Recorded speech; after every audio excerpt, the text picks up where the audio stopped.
ਜੀ ਹਾਂ, ਸਾਰੇ ਸਰੋਤਿਆਂ ਨੂੰ ਪਿਆਰ ਭਰੀ ਸਤਿ ਸ਼੍ਰੀ ਅਕਾਲ ਦੇ ਹੁਣ ਸਮਾਂ ਹੋ ਗਿਆ ਪ੍ਰੋਗਰਾਮ ਅਪਡੇਟ ਅਮਰੀਕਾ ਇਮੀਗ੍ਰੇਸ਼ਨ ਬਾਰੇ। ਸੋ ਅਸੀਂ ਸਾਰਿਆਂ ਨੂੰ ਸਵਾਗਤ ਕਰਦੇ ਹਾਂ ਅਤੇ ਸਾਡੇ ਨਾਲ ਜਿਹੜੇ ਪ੍ਰੋਗਰਾਮ ਦੇ ਹੋਸਟ ਵੀ ਜੁੜ ਚੁੱਕੇ ਨੇ। ਅਟਰਨੀ ਜੇ ਟਰਕੀਆਨਾ ਜੀ ਨੂੰ ਵੀ ਸਵਾਗਤ ਕਰਦੇ ਹਾਂ। ਸਤਿ ਸ਼੍ਰੀ ਅਕਾਲ ਜੀ ਆਇਆਂ ਨੂੰ ਜੀ। ਜੀ ਸਤਿ ਸ਼੍ਰੀ ਅਕਾਲ ਜੀ। ਸੋ ਅੱਜ ਦਾ ਪ੍ਰੋਗਰਾਮ ਸ਼ੁਰੂ ਕਰਨ ਤੋਂ ਪਹਿਲਾਂ ਅਸੀਂ ਜਿਹੜੇ ਸਪਾਂਸਰ ਆ ਉਹਨਾਂ ਦਾ ਜ਼ਰੂਰ ਧੰਨਵਾਦ ਕਰਨਾ ਚਾਹੁੰਦੇ ਹਾਂ। ਖਾਲਸਾ ਇੰਸ਼ੋਰੈਂਸ ਏਜੰਸੀ ਸੈਨੋਜ਼ੇ ਤੋਂ ਮਨਜੀਤ ਸਿੰਘ, ਨਰਿੰਦਰ ਕੌਰ ਕੁੱਲਰ, ਨਛੱਤਰ ਸਿੰਘ ਸੰਘਾ ਅਤੇ ਅਵਤਾਰ ਸਿੰਘ ਮੰਜ਼ਲ ਕਲੋਵਿਸ ਤੋਂ, ਅਮਰਜੀਤ ਸਿੰਘ ਜੀ ਸਟਾਕਟਨ ਤੋਂ, ਅਮਰਜੀਤ ਸਿੰਘ ਅਤੇ ਸਤਨਾਮ ਸਿੰਘ ਅਤੇ ਅਮਰਜੀਤ ਸਿੰਘ ਦਸਾਂਝ ਯੂਬਾ ਸਿਟੀ ਤੋਂ, ਹਰਵਿੰਦਰ ਸਿੰਘ ਦੂਲੇ ਸਟਾਕਟਨ ਤੋਂ, ਪਰਮਜੀਤ ਸਿੰਘ ਦਿਓਲ ਫਰੈਜ਼ਨੋ ਤੋਂ, Zander home loan mortgage Mohan Cheema ਵਾਲੇ ਜੀ ਫਰੈਜ਼ਨੋ ਤੋਂ, ਜਿਹੜੇ ਸਾਰੀ ਤਰ੍ਹਾਂ ਦੇ ਲੋਨ ਕਰਦੇ ਨੇ। ਇਹਨਾਂ ਦਾ ਫ਼ੋਨ ਨੰਬਰ ਹੈਗਾ 5599052575 ਅਤੇ ਸੁੱਚਾ ਸਿੰਘ ਅਤੇ ਜਸਕਰਨ ਸਿੰਘ ਅਤੇ ਗੁਰਪ੍ਰਤਾਪ ਸਿੰਘ ਜੀ ਫਰੈਜ਼ਨੋ ਤੋਂ, ਲਖਵੀਰ ਸਿੰਘ ਸਮਰਾ ਟੈਕਸਿਸ ਤੋਂ, ਅਵਤਾਰ ਸਿੰਘ ਰਠੌਰ ਸਰਜਾਲ ਟਰੱਕਿੰਗ ਵਾਲੇ ਫਰੈਜ਼ਨੋ ਤੋਂ, ਗੁਰਮੇਲ ਸਿੰਘ ਅਤੇ ਬਲਬੀਰ ਬਾਸੀ ਜੀ ਸਾਸਲੀਟੋ ਤੋਂ, ਸੁਲੱਖਣ ਸਿੰਘ ਅਤੇ ਹਰਬੰਸ ਕੌਰ ਟੰਗ ਬੇਕਰਸਫੀਲਡ ਤੋਂ, ਗੁਰਪਾਲ ਸਿੰਘ ਸਿੰਧੂ ਸਿਟਰਸਾਈਡਸ ਤੋਂ, ਐਂਟਲੋਪ ਟਰੱਕ ਸਟਾਪ ਜੀ ਜਿਹੜੇ ਬਰਨਸਵੇ ਤੋਂ, ਸੁੱਚਾ ਸਿੰਘ ਜੀ ਸੈਨੋਜ਼ੇ, ਹਰਜੀਤ ਸਿੰਘ ਜੀ ਲੈਥਰੋਪ ਤੋਂ, ਅਚੇ ਟਰਕੀਆਨਾ ਇਮੀਗ੍ਰੇਸ਼ਨ ਲਾਅ ਫਰਮ। ਉਹਨਾਂ ਦਾ ਫ਼ੋਨ ਨੰਬਰ ਹੈਗਾ 4159090503। ਅਤੇ ਹੁਣ ਪ੍ਰੋਗਰਾਮ ਅੱਜ ਪਹਿਲੇ ਹਿੱਸੇ 'ਚ ਅੱਜ ਦੀ ਗੱਲਬਾਤ ਕਰੂੰਗੇ ਇਮੀਗ੍ਰੇਸ਼ਨ ਬਾਰੇ ਅਤੇ ਜਿਹੜਾ ਟੌਪਿਕ ਹੋਊਗਾ, ਅਤੇ ਦੂਜੇ ਹਿੱਸੇ ਦੇ ਵਿੱਚ ਅਸੀਂ ਕਾਲਾਂ ਜਿਹੜੀਆਂ ਸਰੋਤਿਆਂ ਨੇ ਲਵਾਂਗੇ। ਸੋ ਅਟਰਨੀ ਜੇ ਟਰਕੀਆਨਾ ਜੀ, ਅਸੀਂ ਪਿਛਲੇ ਹਫ਼ਤੇ ਤੁਸੀਂ ਇਹਦੇ ਬਾਰੇ ਡਿਸਕਸ ਕੀਤਾ ਸੀਗਾ। ਸੋ ਅੱਜ ਦਾ ਟੌਪਿਕ ਕੀ ਡਿਸਕਸ ਕਰੂੰਗੇ ਅਸੀਂ? ਜੀ ਪਿਛਲੇ ਹਫਤੇ ਆਪਾਂ ਕੈਂਸਲੇਸ਼ਨ ਆਫ ਰਿਮੂਵਲ ਬਾਰੇ ਡਿਸਕਸ ਕੀਤਾ ਸੀਗਾ ਅਤੇ ਸਾਨੂੰ ਜੀ ਕਾਫੀ ਕਾਲਸ ਆਈਆਂ ਅਤੇ ਸੁਣ ਕੇ ਲੱਗਿਆ ਕਿ ਲੋਕਾਂ ਨੂੰ ਅਜੇ ਕਲੈਰਿਟੀ ਨਹੀਂ ਹੈਗੀ ਇਸ ਦੇ ਉੱਤੇ, ਇਸ ਟੌਪਿਕ ਦੇ ਉੱਤੇ। ਜੀ ਅਤੇ ਅੱਜ ਆਪਾਂ ਉਹੀ ਟੌਪਿਕ ਦੇ ਉੱਤੇ ਥੋੜ੍ਹੀ ਜਿਹੀ ਹੋਰ ਡੀਟੇਲ ਦੇ ਵਿੱਚ ਜਾਵਾਂਗੇ ਤਾਂ ਕਿ ਲੋਕਾਂ ਦੇ ਜਿਹੜੇ ਉਹ ਕੰਸਰਨਸ ਆ ਉਹ ਸਾਰੇ ਆਪਾਂ ਇੱਥੇ ਹੀ ਰੇਡੀਓ 'ਤੇ ਐਡਰੈਸ ਕਰ ਸਕੀਏ। ਜੀ, ਸੋ ਉਹਦੇ ਬਾਰੇ ਜ਼ਰੂਰ ਅਸੀਂ ਥੋੜ੍ਹਾ ਜਿਹਾ ਐਕਸਪੈਂਡ ਕਰੂੰਗੇ ਅਤੇ ਕਲੈਰੀਫਾਈ ਕਰੂੰਗੇ। ਪਰ ਉਸ ਤੋਂ ਪਹਿਲਾਂ ਅੱਜ ਦੀ ਲੇਟੈਸਟ ਖਬਰ ਕਿਹੜੀ ਹੈਗੀ ਆ ਇਮੀਗ੍ਰੇਸ਼ਨ ਦੇ ਵਿੱਚ? ਜੀ ਲੇਟੈਸਟ ਖਬਰ ਇਹ ਹੈ ਕਿ ਇਹਨਾਂ ਨੇ ਇੱਕ ਪੈਰਾਲੀਗਲ ਫੜਿਆ, ਉਹਨੂੰ 20 ਸਾਲ ਦੀ ਸਜ਼ਾ ਦਿੱਤੀ ਹੈ। ਜੀ ਅਤੇ ਇਹ ਜਿਹੜਾ ਪੈਰਾਲੀਗਲ ਸੀਗਾ ਐਲਵਿਸ ਰਈਸ, ਫਲੋਰੀਡਾ ਦਾ ਕੇਸ ਹੈਗਾ। ਇਹਨੇ ਇਹਨੂੰ ਮੇਲ ਫਰਾਡ ਅਤੇ ਐਗਰਾਵੇਟਿਡ ਆਈਡੈਂਟੀਟੀ ਥੈਫਟ ਲਈ ਉਹਨਾਂ ਨੇ ਚਾਰਜ ਕੀਤਾ ਹੈ। ਸੋ ਬੇਸਿਕਲੀ ਕੀ ਸੀਗਾ ਕਿ ਇਹ ਲੋਕਾਂ ਨੂੰ, ਜਦੋਂ ਇਹਨੂੰ ਉਹ ਸਮਝਦੇ ਸੀਗੇ ਕਿ ਇਹ ਲਾਇਰ ਹੈ ਜੀ ਅਤੇ ਇਹ ਉਹਨਾਂ ਨੂੰ ਮਨਾ ਨਹੀਂ ਕਰਦਾ ਸੀਗਾ ਕਿ ਇਹ ਲਾਇਰ ਹੈਗਾ। ਅਤੇ ਜਦੋਂ ਹਾਂਜੀ ਉਹਨੂੰ ਐਜ਼ ਅਟਰਨੀ ਲੋਕ ਆਪ ਹੀ ਐਡਰੈਸ ਕਰਦੇ ਸੀਗੇ, ਇਹ ਉਹਨੂੰ ਇਹੀ ਦਿਖਾਉਂਦਾ ਸੀਗਾ ਕਿ ਚਲੋ ਠੀਕ ਹੈ, ਜਿਹਨੇ ਮੈਨੂੰ ਅਟਰਨੀ ਕਹਿ ਦਿੱਤਾ ਅਟਰਨੀ ਕਹਿ ਦਿੱਤਾ, ਜੀ ਜਿਹਨੇ ਮੈਨੂੰ ਪੈਰਾਲੀਗਲ ਕਿਹਾ ਪੈਰਾਲੀਗਲ ਕਿਹਾ। ਅਤੇ ਇਹਨੇ ਕਾਫੀ ਜ਼ਿਆਦਾ ਨਾ ਫੋਲਸ ਜਿਹੜੀਆਂ ਅਸਾਈਲਮ ਦੀਆਂ ਕਹਾਣੀਆਂ ਵਗੈਰਾ ਬਣਾਈਆਂ, ਕਾਫੀ ਸਾਰੇ ਜਿੱਦਾਂ ਫੋਰਮਸ ਵਗੈਰਾ 'ਚ ਇਹਦੇ ਗਲਤੀਆਂ ਸੀਗੀਆਂ ਜੀ ਅਤੇ ਕਾਫੀ ਝੂਠ ਸੱਚ ਬੋਲਦਾ ਸੀਗਾ ਅਤੇ ਤਾਂ ਕਿ ਲੋਕ ਇਹਨੂੰ ਹਾਇਰ ਕਰਨ, ਅਤੇ ਕਾਫੀ ਇਹਦੀ ਇਨਕੰਪੀਟੈਂਟ ਰੈਪਰਜ਼ੈਂਟੇਸ਼ਨ ਸੀਗੀ। ਅਤੇ ਇਹ 'ਤੇ ਫਿਰ ਉਹਨਾਂ ਨੇ ਇਨਵੈਸਟੀਗੇਸ਼ਨ ਕਰਨੀ ਸ਼ੁਰੂ ਕਰਤੀ। ਪਹਿਲਾਂ ਤਾਂ ਜਿਹੜੇ ਲੋਕ ਇਹਨੂੰ ਚੈਲੰਜ ਕਰਦੇ ਸੀਗੇ ਉਹਨਾਂ ਨੂੰ ਧਮਕਾਉਂਦਾ ਸੀਗਾ ਕਿ ਮੈਂ ਜੀ ਤੁਹਾਨੂੰ ਡੀਪੋਰਟ ਕਰ ਦਊਂਗਾ। ਅਤੇ ਫਿਰ ਇਮੀਗ੍ਰੇਸ਼ਨ ਅਥਾਰਟੀਆਂ ਨੂੰ ਕਿਸੇ ਨੇ ਕੰਪਲੇਂਟ ਕੀਤੀ, ਉਹਨਾਂ ਨੇ ਫਿਰ ਆਪਣਾ ਇੱਕ ਜਿੱਦਾਂ ਕਹਿ ਲਓ ਕਿ ਸਟਿੰਗ ਆਪਰੇਸ਼ਨ ਟਾਈਪ ਕਰਕੇ ਲੋਕੀ ਭੇਜੇ ਇਹਦੇ ਕੋਲ, ਜੀ ਜਿਹਦੇ ਵਿੱਚ ਕਿ ਉਹਨਾਂ ਨੇ ਹੌਲੀ ਹੌਲੀ ਪਤਾ ਲਗਾਇਆ ਕਿ ਇਹ ਨਕਲੀ ਕਹਾਣੀਆਂ ਬਣਾਉਂਦਾ ਅਸਾਈਲਮ ਦੀਆਂ। ਜੀ ਅਤੇ ਉਹਨਾਂ ਨੇ 225 ਫਰਾਜੂਲੈਂਟ ਐਪਲੀਕੇਸ਼ਨਸ ਕੱਢੀਆਂ ਇਹਦੇ ਕੋਲੋਂ, ਅਤੇ $1 ਮਿਲੀਅਨ ਇਹਨੇ ਕਮਾਇਆ ਸੀਗਾ ਵਿਕਟਮਸ ਦੇ ਕੋਲੋਂ ਦੀ। ਅਤੇ ਫਿਰ ਉਹਨਾਂ ਨੇ ਦੇਖਿਆ ਕਿ ਇਹਨੇ ਪੈਸੇ ਕਿੱਥੇ ਖਰਚੇ ਆ, ਇਹਨੇ ਅੱਗੇ ਆਪਣੇ ਗੱਡੀਆਂ ਦੇ ਉੱਤੇ, ਸ਼ਾਪਿੰਗ ਦੇ ਉੱਤੇ, ਇੱਦਾਂ ਦੀਆਂ ਹੋਰ ਜਿਹੜੀਆਂ ਚੀਜ਼ਾਂ ਕਾਫੀ ਵੈਲ ਨੋਨ ਸੀਗਾ ਆਪਣੀ ਉੱਥੇ ਫਲੋਰੀਡਾ ਦੀ ਕਮਿਊਨਿਟੀ ਦੇ ਵਿੱਚ। ਜੀ ਅਤੇ ਜਿਹੜੇ ਫਿਰ ਇਹ ਜਿਹੜੀ ਇਨਵੈਸਟੀਗੇਸ਼ਨ ਆ ਇਹ USCIS ਵਾਲਿਆਂ ਨੇ, ਡਿਪਾਰਟਮੈਂਟ ਆਫ ਹੋਮਲੈਂਡ ਸਿਕਿਉਰਿਟੀ ਨੇ, ਹੋਮਲੈਂਡ ਸਿਕਿਉਰਿਟੀ ਇਨਵੈਸਟੀਗੇਸ਼ਨਸ ਨੇ, ਅਤੇ ਹਿਲਸਬੋਰੋ ਕਾਊਂਟੀ ਸ਼ੈਰਿਫਸ ਆਫਿਸ ਨੇ ਕੀਤੀ। ਅਤੇ ਬੇਸਿਕਲੀ ਉਹਨਾਂ ਨੇ ਜਿੰਨੇ ਵੀ ਵਿਕਟਮ ਸੀਗੇ ਉਹਨਾਂ ਦਾ ਸਾਰਿਆਂ ਦਾ ਧੰਨਵਾਦ ਕੀਤਾ, ਕਿਉਂਕਿ ਉਹਨਾਂ ਨੇ ਜਿਹੜੇ ਵਿਕਟਮ ਸੀਗੇ ਉਹ ਸਾਰਿਆਂ ਨੂੰ ਦੁਬਾਰਾ ਫਿਰ ਮੌਕਾ ਦਿੱਤਾ। ਅਤੇ ਵਿਕਟਮਸ ਦਾ ਕਹਿਣਾ ਸੀਗਾ ਕਿ ਉਹਨੇ ਆਪ ਹੀ ਜਿੱਦਾਂ ਕਹਾਣੀਆਂ ਬਣਾਤੀਆਂ, ਗੱਲ ਨਹੀਂ ਉਹਨਾਂ ਦੀ ਸੁਣੀ, ਉਹਨਾਂ ਨੂੰ ਦੱਸਿਆ ਨਹੀਂ। ਕਈ ਕੇਸਿਸ ਦੇ ਵਿੱਚ ਤਾਂ ਉਹਨੇ ਕਹਾਣੀਆਂ ਲਗਾਈਆਂ ਅਤੇ ਜਦੋਂ ਉਹਨਾਂ ਦੀ ਇੰਟਰਵਿਊ ਹੁੰਦੀ ਸੀਗੀ ਉਹ ਜਾਂਦਾ ਨਹੀਂ ਸੀਗਾ, ਨਾਲ ਜਾ ਨਹੀਂ ਸਕਦਾ ਸੀਗਾ। ਜੀ ਅਤੇ ਲੋਕਾਂ ਨੂੰ ਪਤਾ ਨਹੀਂ ਸੀਗਾ ਕਿ ਕੀ ਲਿਖਿਆ ਹੋਇਆ ਉਹਨੇ, ਕੀ ਸਟੋਰੀ ਲਿਖੀ ਹੈ, ਕਿੱਦਾਂ ਲਿਖੀ ਹੈ। ਅਤੇ ਫਿਰ ਜਾ ਕੇ ਲੋਕੀ ਜਦੋਂ ਇੱਕ ਤੋਂ ਵੱਧ ਜਾਣਿਆਂ ਨੇ ਕਹਿ ਦਿੱਤਾ ਕਿ ਸਾਨੂੰ ਨਹੀਂ ਪਤਾ ਕੀ ਲਿਖਿਆ, ਸਾਡੇ ਪੈਰਾਲੀਗਲ ਨੇ ਬਣਾਈ ਹੈ।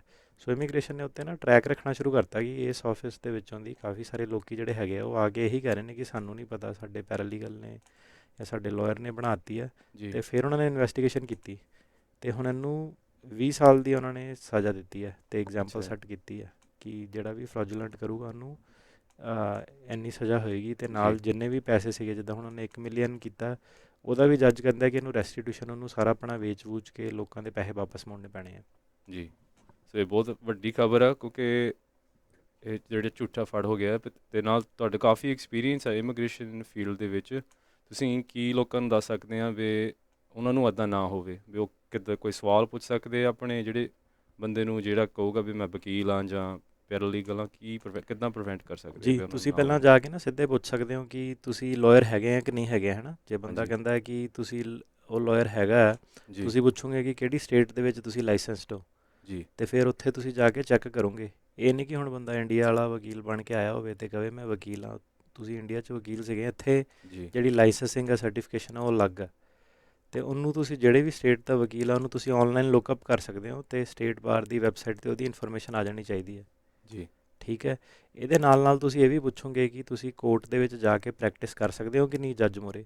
ਹੁਣ ਕਾਫੀ ਸਾਰੇ ਵਕੀਲ ਇੱਦਾਂ ਦੇ ਵੀ ਹੁੰਦੇ ਨੇ, ਉਹ ਭਾਵੇਂ ਵਕੀਲ ਹੋਣ, ਜੀ ਪਰ ਉਹ ਕੋਰਟ ਦੇ ਵਿੱਚ ਪ੍ਰੈਕਟਿਸ ਕਰਨ ਤੋਂ, ਜਾਂ EOIR ਜਿਹੜੇ ਇਮੀਗ੍ਰੇਸ਼ਨ ਦੇ ਕੇਸਿਸ ਹੈ, ਕੋਰਟ ਮੂਹਰੇ ਜਾ ਕੇ ਨਾ ਉਹ ਪ੍ਰੈਕਟਿਸ ਨਹੀਂ ਕਰ ਸਕਦੇ। ਉਹਨਾਂ ਨੇ ਪਿੱਛੇ ਪਾਸਟ ਆਪਣੇ ਵਿੱਚ ਕੋਈ ਇੱਦਾਂ ਦਾ ਕੰਡਕਟ ਕੀਤਾ ਹੁੰਦਾ ਹੈ ਕਿ ਉਹ ਜੱਜ ਮੂਹਰੇ ਨਹੀਂ ਪੇਸ਼ ਹੋ ਸਕਦੇ।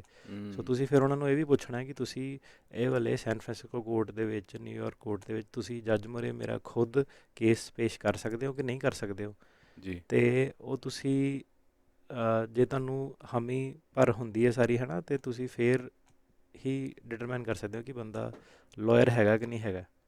ਜੀ ਜ਼ਿਆਦਾਤਰ ਇਹ ਜਿਹੜਾ ਫਰੋਡ ਹੈ, ਇਹ ਨੋਟਰੀ ਜਿਹੜੇ ਹੈਗੇ ਨੇ, ਸਪੈਸ਼ਲੀ ਸਪੈਨਿਸ਼ ਕਮਿਊਨਿਟੀ ਵਾਲੇ ਜਿਹੜੇ, ਉਹ ਬਹੁਤ ਜ਼ਿਆਦਾ ਇਹ ਨੋਟਾਰੀਓ ਜਿਹੜੇ ਹੈਗੇ, ਉਹ ਜਿੱਦਾਂ ਡਰੈਸਅਪ ਵੀ ਆਪਣਾ ਉੱਦਾਂ ਹੀ ਕਰਦੇ ਨੇ, ਜੀ ਆਪਣੀ ਜਿਹੜੀਆਂ ਸਪੈਨਿਸ਼ ਮੈਗਜ਼ੀਨਸ ਵਗੈਰਾ ਉਹਦੇ ਵਿੱਚ ਵੀ ਐਡਸ ਵਗੈਰਾ ਦਿੰਦੇ ਨੇ, ਅਤੇ ਲੋਕਾਂ ਨੂੰ, ਉਹਨਾਂ ਨੂੰ ਬਿਲਕੁਲ ਨਹੀਂ ਪਤਾ ਹੁੰਦਾ, ਹੈ ਨਾ, ਇੰਟਰਨੈਟ ਨਹੀਂ ਚਲਾਉਣੀ ਆਉਂਦੀ, ਜੀ ਕੰਮ ਕਰਨ ਵਾਲੇ ਬੰਦੇ ਨੇ ਸਾਰੇ, ਅਤੇ ਉਸ ਕਮਿਊਨਿਟੀ ਦੇ ਵਿੱਚ ਬਹੁਤ ਜ਼ਿਆਦਾ ਨੋਟਰੀ ਫਰੋਡ ਆ। ਅਤੇ ਕਈ ਵਾਰੀ ਫਾਈਲ ਵੀ ਨਹੀਂ ਕਰਦੇ ਐਪਲੀਕੇਸ਼ਨਾਂ, ਲੋਕਾਂ ਨੂੰ ਝੂਠ ਕਹਿ ਦਿੰਦੇ ਨੇ ਕਿ ਫਾਈਲ ਕੀਤੀਆਂ ਜੀ UV 'ਚ। ਅਤੇ ਇਹਦੇ ਨਾਲ ਨਾਲ ਉਹਨਾਂ ਨੇ ਜਿਹੜੀ ਹੁਣ ਇਨਵੈਸਟੀਗੇਸ਼ਨ ਕੀਤੀ, ਉਹਦੇ ਵਿੱਚ ਇਹ ਵੀ ਹੈ ਕਿ ਜੇ ਕੋਈ ਲਾਇਰ ਹੈ ਤੁਹਾਡੇ ਕੋਲ ਐਕਸੈਸਿਵ ਫੀ ਲੈਂਦਾ ਨਾ, ਹੁਣ 50-50 ਹਜ਼ਾਰ ਲੈ ਲਏ ਹਾਂਜੀ ਆਪਣੇ ਵਾਵਾ ਦੇ, UV ਦੇ 40-40 50-50 ਹਜ਼ਾਰ ਕੇ ਡਾਲਰ ਫੀਸ ਲੈ ਲਈ ਜਿਹੜੀ ਇੱਦਾਂ ਦੀ, ਉਹਨੂੰ ਵੀ ਤੁਸੀਂ ਰਿਪੋਰਟ ਕਰ ਸਕਦੇ ਹੋ। ਜੀ। ਅਤੇ ਇੰਨੀ ਐਕਸੈਸਿਵ ਫੀਸ ਨਹੀਂ ਤੁਸੀਂ ਚਾਰਜ ਕਰ ਸਕਦੇ ਵਲਨਰੇਬਲ ਕਲਾਇੰਟ ਤੋਂ। ਜੇ ਕੋਈ ਬੰਦੇ ਨੂੰ ਸ਼ੱਕ ਆ ਵੀ ਮੇਰਾ ਜਿਹੜਾ ਇਹ ਬੰਦਾ ਆ ਵਕੀਲ ਨਹੀਂ ਜਾਂ ਜ਼ਿਆਦਾ ਚਾਰਜ ਕਰ ਰਿਹਾ, ਜਾਂ ਉਹ ਕਿੱਥੇ ਜੀ, ਰਿਪੋਰਟ ਕਰ ਸਕਦੇ ਆ? ਸਟੇਟ ਬਾਰ ਨੂੰ ਤੁਸੀਂ ਰਿਪੋਰਟ ਕਰ ਸਕਦੇ ਹੋ। ਹੁਣ ਜੇ ਤੁਹਾਡਾ ਬਾਹਲਾ ਜ਼ਿਆਦਾ ਕੇਸ ਟੈਕਨੀਕਲ ਕੰਪਲੀਕੇਟਡ ਹੈ, ਈਵਨ ਮੋਸਟ ਕੰਪਲੀਕੇਟਡ ਕੇਸਿਸ ਦੇ ਵਿੱਚ ਵੀ ਮੈਨੂੰ ਨਹੀਂ ਲੱਗਦਾ ਕਿ ਕੋਈ ਵੀ ਕੇਸ ਹੈ 25-30 ਹਜ਼ਾਰ ਤੋਂ ਜ਼ਿਆਦਾ ਕਿਸੇ ਵੀ ਕੇਸ ਦੇ ਵਿੱਚ ਕਿਸੇ ਵੀ ਕਿਸਮ ਦੀ ਫੀਸ ਬਣਦੀ ਹੈ ਨਾ, ਅਨਲੈਸ ਜੀ ਕੋਈ ਫੈਡਰਲ ਲੈਵਲ ਦੀ ਕ੍ਰਿਮੀਨਲ ਇਨਵੈਸਟੀਗੇਸ਼ਨ ਹੈ, ਫਿਰ ਹੋਰ ਚੀਜ਼ ਹੈ। ਜੀ ਸੋ ਇਮੀਗ੍ਰੇਸ਼ਨ ਦੇ ਜੇ ਤੁਸੀਂ ਸਾਰੇ ਵੀ ਲਾ ਲਓ ਕਿ ਰਿਮੂਵਲ ਹੋ ਗਿਆ, 212 ਵੇਵਰ ਹੋ ਗਏ, 601, ਜੇ ਸਾਰੇ ਤੁਸੀਂ ਮਲਟੀਪਲ ਪ੍ਰੋਸੈਸਿਸ ਵੀ ਪਾ ਪੂ ਕੇ ਸਾਰਾ ਤੁਹਾਡਾ, ਆਈ ਡੋਂਟ ਥਿੰਕ ਸੋ ਕਿ 25-30 ਹਜ਼ਾਰ ਡਾਲਰ ਦੇ ਉੱਤੋਂ ਦੀ ਟੱਪਣਾ ਚਾਹੀਦਾ ਕਿਸੇ ਵੀ। ਅਤੇ ਹੁਣ ਜਿਹੜੇ ਕਈ ਕੇਸ ਇੱਦਾਂ ਦੇ ਸਾਹਮਣੇ ਆਏ ਨੇ ਜੀ ਕਿ ਲੋਕਾਂ ਤੋਂ ਲੱਖ 2-2 ਲੱਖ ਡਾਲਰ ਉਹਨਾਂ ਨੇ as a attorney fee charge ਕੀਤੀ ਹੋਈ ਸੀਗੀ, ਅਤੇ ਮੁੜ ਕੇ ਜਦੋਂ ਟਾਈਮ ਆਇਆ ਉੱਥੇ ਪੇਸ਼ੀਆਂ 'ਤੇ ਨਹੀਂ ਗਏ, ਅਤੇ ਫਿਰ ਬਾਅਦ 'ਚ ਭਗੌੜੇ ਵੀ ਹੋ ਗਏ ਬੰਦੇ ਇਹ ਜਿਹੜੇ। ਜੀ ਅਤੇ ਤੁਸੀਂ ਫਿਰ ਇਹ ਜਿਹੜਾ ਹੁਣ ਇੱਕ ਲਾਇਸੈਂਸਡ ਪ੍ਰੋਫੈਸ਼ਨਲ ਹੈ, ਉਹਨੂੰ ਇੱਕ ਲਾਇਬਿਲਿਟੀ ਉਹਦੀ ਹੁੰਦੀ ਹੈ, ਉਹ ਇੱਦਾਂ ਦੇ ਕੰਮ ਨਹੀਂ ਕਰਦਾ, ਉਹਨੇ ਲੌਂਗ ਰਨ 'ਚ ਆਪਣੀ ਦੁਕਾਨ ਚਲਾਉਣੀ ਹੈ। ਜੀ ਜਿਹੜਾ ਫਿਰ ਆਪਣਾ ਜਿਹੜੇ ਹੁਣ ਆਹ ਫਰੋਡ ਆਉਂਦੇ ਨੇ, ਉਹਨਾਂ ਨੂੰ ਜਦੋਂ ਪਤਾ ਲੱਗ ਗਿਆ ਕਿ ਇੱਦਾਂ ਲੋਕਾਂ ਦੇ ਆਹ ਨਵੇਂ ਪ੍ਰੋਗਰਾਮ ਆਇਆ, ਹੁਣ ਜਿਹੜਾ ਫਾਰਮਰਸ ਵਾਲਾ ਬਿੱਲ ਆ, ਉਹਦੇ ਉੱਤੇ ਵੀ ਕਾਫੀ ਲੁੱਟ ਖੋਹ ਹੋਈ ਆ, ਝੂਠੀਆਂ ਕੰਸਲਟੇਸ਼ਨਾਂ, ਫੇਕ ਪੈਸੇ, ਹੈ ਨਾ। ਜੀ ਜੀ ਜਦੋਂ ਜੀ ਪਤਾ ਹੀ ਹੈ ਕਿ ਬਿੱਲ ਆਇਆ ਨਹੀਂ ਅਜੇ, ਅਤੇ ਤੁਸੀਂ ਇੱਦਾਂ ਨਹੀਂ ਕਰ ਸਕਦੇ। ਅਤੇ ਉਹ ਜਿਹੜੇ ਸਾਰੇ ਹੈਗੇ ਇੱਦਾਂ ਦੇ ਬੰਦਿਆਂ ਤੋਂ ਬਚੋ ਤੁਸੀਂ। ਅਤੇ ਜੇ ਕਿਸੇ ਨੇ ਇੱਦਾਂ ਜ਼ਿਆਦਾ ਸਾਰੇ ਪੈਸੇ ਬਟੋਰੇ ਨੇ, ਤੁਸੀਂ ਉਹਨਾਂ ਨੂੰ ਆਪਣੇ ਪੈਸੇ ਮੰਗ ਸਕਦੇ ਹੋ। ਜੀ ਬਿਲਕੁਲ ਜੀ। ਸੋ ਜ਼ਰੂਰ ਸਾਰਿਆਂ ਨੂੰ ਆਪਣੀ ਪੂਰੀ ਜਿੱਦਾਂ ਰਿਸਰਚ ਕਰਨੀ ਚਾਹੀਦੀ ਆ, ਅਤੇ ਜਿੱਦਾਂ ਇੱਦਾਂ ਦੀਆਂ ਸਟੋਰੀਆਂ ਤੋਂ ਜ਼ਰੂਰ ਸਿੱਖਣਾ ਚਾਹੀਦਾ ਆ।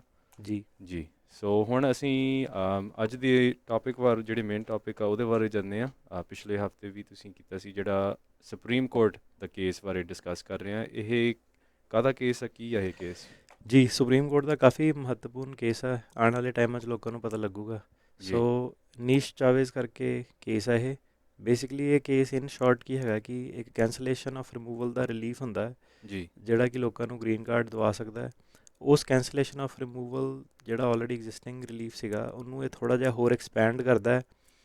ਬੇਸਿਕਲੀ ਇਹ ਉਹ ਵਾਲੀ ਕੈਟੇਗਰੀ ਜਿਹੜੇ ਲੋਕ ਇੱਥੇ 10 ਸਾਲ ਤੋਂ ਜ਼ਿਆਦਾ ਰਹਿ ਰਹੇ ਨੇ, ਜਿਹਨਾਂ ਨੂੰ ਇੱਕ ਡਿਫੈਕਟਿਵ ਨੋਟਿਸ ਮਿਲਿਆ ਹੋਇਆ, defective notice to appear NTA, ਜਿਹਦੇ ਬਾਰੇ ਆਪਾਂ ਗੱਲ ਕਰਾਂਗੇ, ਜੀ ਉਹ ਵਾਲੇ ਲੋਕਾਂ ਨੂੰ ਇਹ ਰਿਲੀਫ ਹੋਰ ਜ਼ਿਆਦਾ ਐਕਸਪੈਂਡ ਕਰਦਾ ਹੈ। ਰਿਲੀਫ ਤੇ ਪਹਿਲੇ ਦਾ ਹੀ ਸੀਗਾ, ਜੀ ਜਿਹੜੀ ਰੂਲਿੰਗ ਆ ਉਹ ਬੜੀ ਨੈਰੋ ਹੈ ਕਿ ਜੇ ਤੁਹਾਡਾ ਨੋਟਿਸ ਟੂ ਅਪੀਅਰ ਡਿਫੈਕਟਿਵ ਸੀਗਾ ਤੇ ਤੁਸੀਂ ਵੀ ਕੈਂਸਲੇਸ਼ਨ ਆਫ ਰਿਮੂਵਲ ਦਾ ਰਿਲੀਫ ਅਪਲਾਈ ਕਰ ਸਕਦੇ ਹੋ।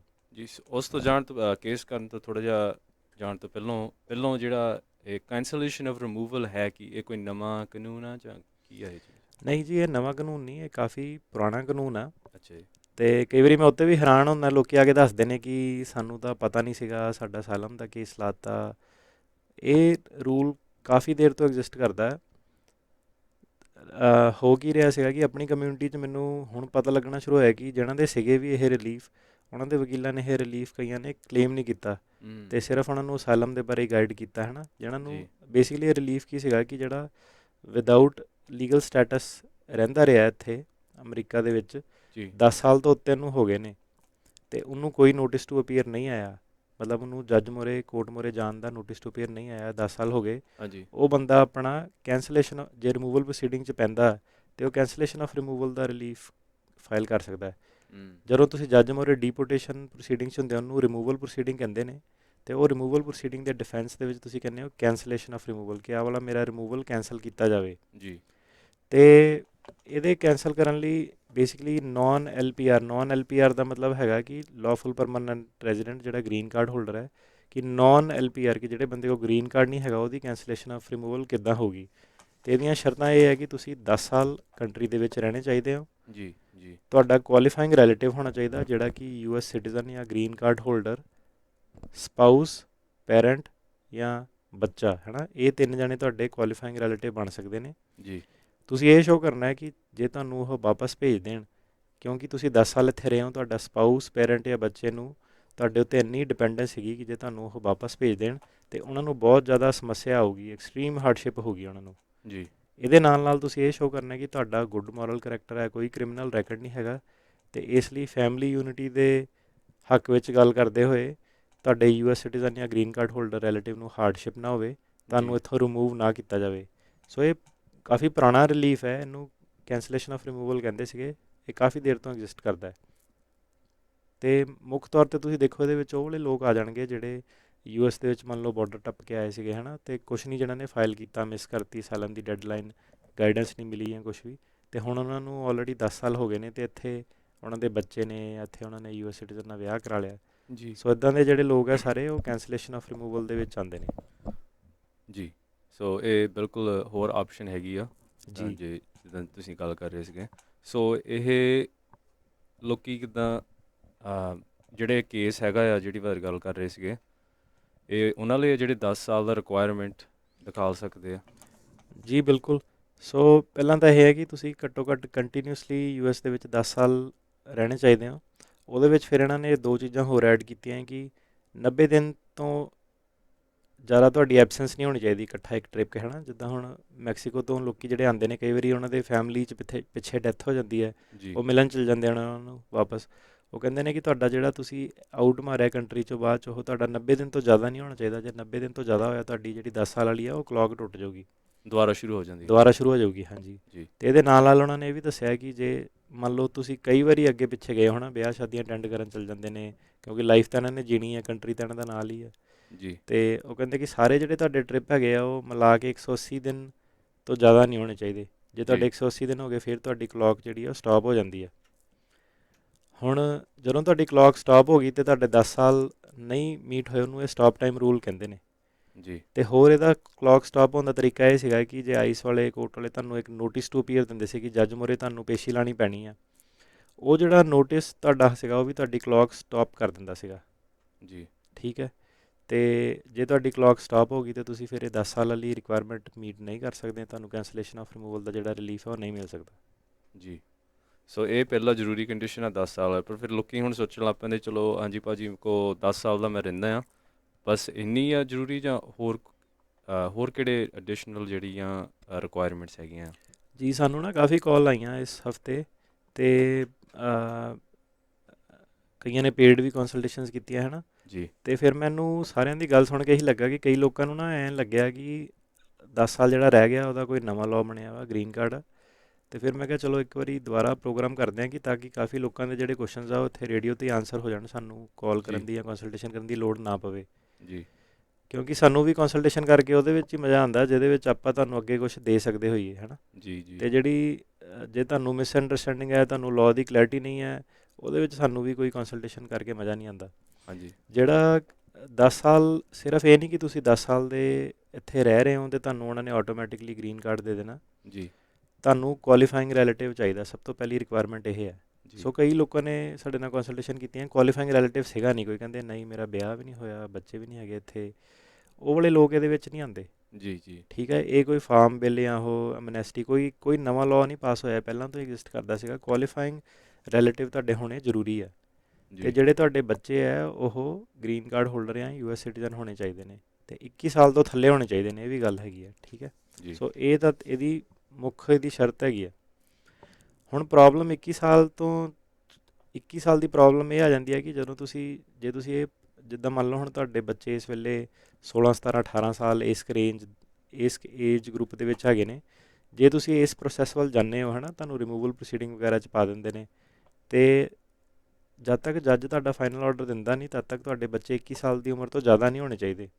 ਜੀ ਪ੍ਰੋਬਲਮ ਇਹ ਆ ਜਾਂਦੀ ਹੈ ਕਿ ਡਿਲੇ ਬਹੁਤ ਜ਼ਿਆਦਾ ਹੈਗੇ ਇਮੀਗ੍ਰੇਸ਼ਨ ਕੋਰਟ ਦੇ ਵਿੱਚ, ਕਈ ਸਾਲ ਲੱਗ ਜਾਂਦੇ ਨੇ। ਹੁਣ ਰੇਡੀਓ 'ਤੇ ਵੀ ਕਈ ਕਾਲਰਸ ਦੱਸਦੇ ਨੇ ਕਿ 3 4 ਸਾਲ ਉਹਨਾਂ ਦੀ ਤਰੀਕ ਚੱਕ ਕੇ ਗਾਂਹ ਪਾ ਦਿੱਤੀ ਜਾਂਦੀ ਹੈ। ਜੀ ਸੋ ਕਈ ਜਣਿਆਂ ਨੂੰ ਜਿਹਨਾਂ ਦੇ ਸਪੈਸ਼ਲੀ ਬੱਚੇ 21 ਸਾਲ ਦੇ ਹੋਣ ਵਾਲੇ ਆ, ਉਹਨਾਂ ਨੂੰ ਇਹ ਰਿਲੀਫ ਦਾ ਫਾਇਦਾ ਨਹੀਂ ਹੋਏਗਾ, ਕਿਉਂਕਿ ਤੁਹਾਡੇ ਕੋਲ ਤੁਸੀਂ ਟਾਈਮ ਸਿਰ ਜੱਜ ਮੂਹਰੇ ਪਹੁੰਚ ਨਹੀਂ ਸਕਦੇ, ਤੁਹਾਨੂੰ ਕੁਝ ਸਾਲ ਲੱਗ ਜਾਣੇ ਰਿਲੀਫ ਲੈਂਦੇ। ਸੋ ਉਹ ਵਾਲੇ ਬੰਦੇ ਜੇ ਪ੍ਰੋਸੀਡਿੰਗਸ ਦੇ ਵਿੱਚ ਪੈਂਦੇ ਆ ਅਤੇ ਬਾਅਦ 'ਚ ਕੈਂਸਲੇਸ਼ਨ ਆਫ ਰਿਮੂਵਲ ਦਾ ਤਾਂ ਰਿਲੀਫ ਉਹਨਾਂ ਕੋਲ ਰਹਿਣਾ ਨਹੀਂ, ਅਤੇ ਇਹਦੇ ਨਾਲ ਉਹ ਅਸਾਈਲਮ ਜੇ ਉਹਨਾਂ ਨੇ ਨਹੀਂ ਫਾਈਲ ਕੀਤਾ ਸਾਲ ਦੇ ਅੰਦਰ ਅਸਾਈਲਮ ਦਾ ਵੀ ਉਹਨਾਂ ਨੂੰ ਕਲੇਮ ਨਹੀਂ ਮਿਲਣਾ। ਸੋ ਕਹਿਣ ਦਾ ਮਤਲਬ ਹੈ ਕਿ ਸਾਰੇ ਜਾਣੇ ਇਹਦੇ ਵਿੱਚ ਬੈਨੀਫਿਟ ਨਹੀਂ ਲੈ ਸਕਦੇ, ਫਾਈਲ ਭਾਵੇਂ ਜ਼ਰੂਰ ਕਰ ਸਕਦੇ ਆ। ਸੋ ਇਹ ਉਹਨਾਂ ਨੂੰ ਫਾਈਲ ਕਰਨ ਦਾ ਫਾਇਦਾ ਹੈ ਜਿਹਨਾਂ ਦੇ ਬੱਚੇ ਛੋਟੇ ਨੇ ਜਾਂ ਉਹਨਾਂ ਦਾ US ਸਿਟੀਜ਼ਨ ਜਾਂ ਗ੍ਰੀਨ ਕਾਰਡ ਹੋਲਡਰ ਸਪਾਊਸ ਹੈਗਾ, ਜੀ ਤਾਂ ਕਿ ਉਹ ਜਦੋਂ ਜੱਜ ਦੀ ਫਾਈਨਲ ਹੀਅਰਿੰਗ ਆਵੇ ਉਹਨਾਂ ਕੋਲ ਇਹ ਆਪਸ਼ਨ ਮੀਟ ਹੁੰਦੀ ਹੋਵੇ। ਜੀ ਠੀਕ ਹੈ, ਸੋ ਇਹ ਤਾਂ ਹੋਈ ਇੱਕ ਚੀਜ਼। ਹੁਣ ਦੂਸਰੀ ਚੀਜ਼ ਕੀ ਹੈ ਕਿ ਤੁਸੀਂ ਇਹ ਵੀ ਸ਼ੋਅ ਕਰਨਾ ਹੈ ਕਿ ਤੁਹਾਡੇ ਰਿਲੇਟਿਵ ਨੂੰ ਐਕਸਟ੍ਰੀਮ ਜਾਂ ਐਕਸੈਪਸ਼ਨਲ ਹਾਰਡਸ਼ਿਪ ਹੈ। ਸੋ ਸਿਰਫ ਇਹ ਨਹੀਂ ਕਿ ਤੁਸੀਂ ਫਾਈਨੈਂਸ਼ਲੀ ਤੁਹਾਡੀ ਨੌਕਰੀ ਚੱਲ ਜਾਣੀ ਜੇ ਤੁਸੀਂ ਛੱਡ ਕੇ ਚਲ ਗਏ, ਜਾਂ ਤੁਸੀਂ ਫਿਜ਼ੀਕਲੀ ਤੁਹਾਨੂੰ ਬੜਾ ਦੁੱਖ ਲੱਗਣਾ, ਤੁਹਾਨੂੰ ਹੋਰ ਜ਼ਿਆਦਾ ਕਾਫੀ ਸਾਰੇ ਤੁਹਾਨੂੰ ਕੇਸ ਬਣਾਉਣਾ ਪੈਂਦਾ ਇਹਦੇ ਵਿੱਚ। ਜੀ ਤੁਹਾਨੂੰ ਦੱਸਣਾ ਪੈਂਦਾ ਸਾਰੇ ਮੈਡੀਕਲ ਰਿਪੋਰਟ ਵਗੈਰਾ ਕਿ ਕੀ ਚੱਲ ਰਿਹਾ, ਮਾਨਸਿਕ ਤੌਰ 'ਤੇ ਸਪਾਊਸ ਦੀ ਹਾਲਤ ਕਿੱਦਾਂ ਦੀ ਹੈ, ਬੱਚੇ ਦੀ ਹਾਲਤ ਕਿੱਦਾਂ ਦੀ ਹੈ, ਮੈਡੀਕਲ ਟਰੀਟਮੈਂਟ ਵਗੈਰਾ ਕੀ ਚੱਲ ਰਿਹਾ ਹੈ, ਜੀ ਬੱਚੇ ਦੀ ਸਕੂਲਿੰਗ ਤੁਹਾਨੂੰ ਦੱਸਣੀ ਪੈਣੀ ਹੈ ਕਿ ਇੱਥੇ ਸਕੂਲਿੰਗ ਹੈ, ਕੀ ਗ੍ਰੇਡਸ ਨੇ, ਇੰਡੀਆ ਦੇ ਵਿੱਚ ਜਾ ਕੇ ਪੰਜਾਬੀ ਬੋਲਦਾ ਨਹੀਂ ਬੋਲਦਾ, ਇੰਡੀਆ ਕਦੀ ਗਿਆ ਕਿ ਨਹੀਂ ਗਿਆ, ਜੇ ਗਿਆ ਸੀਗਾ ਤਾਂ ਉੱਥੇ ਉਹਦੀ ਹੈਲਥ ਕਿੱਦਾਂ ਦੀ ਰਹੀ। ਜੀ ਤੁਹਾਨੂੰ ਇਹ ਸਾਰਾ ਦੱਸਣਾ ਪੈਣਾ ਕਿ ਬੱਚੇ ਦੇ ਹੱਕ ਦੇ ਵਿੱਚ ਨਹੀਂ ਹੈਗਾ ਕਿ ਜੇ ਉਹਨੂੰ ਇੱਥੋਂ ਦੀ ਚੱਕ ਕੇ ਉੱਥੇ ਜਾ ਕੇ ਅਪਰੂਟ ਕਰ ਦਿੱਤਾ ਜਾਵੇ। ਜੀ ਹਸਬੈਂਡ ਜੇ ਤੁਹਾਡੇ ਨੇ ਅਸਾਈਲਮ ਫਾਈਲ ਕੀਤਾ ਉਸ ਬੇਸ 'ਤੇ ਪੱਕਾ ਹੋਇਆ, ਤੁਸੀਂ ਉਹ ਦੱਸ ਸਕਦੇ ਹੋ ਕਿ ਇਹ ਇੰਡੀਆ ਦੇ ਵਿੱਚ ਨਹੀਂ ਜਾ ਸਕਦਾ, ਇਹਨੂੰ ਖਤਰਾ ਹੈ, ਹਸਬੈਂਡ ਨਹੀਂ ਜਾ ਸਕਦਾ। ਹੁਣ ਬੱਚਾ ਉਹ ਇੱਦਾਂ ਤਾਂ ਹੈ ਨਹੀਂ ਕਿ ਜੀ ਇੱਕ ਪੇਰੈਂਟ ਤੋਂ ਵੱਖ ਹੋ ਕੇ ਰਹੂਗਾ। ਸੋ ਤੁਹਾਨੂੰ ਇੱਦਾਂ ਦਾ ਇੱਕ ਕੇਸ ਬਣਾ ਕੇ ਲਗਾਉਣਾ ਪੈਂਦਾ।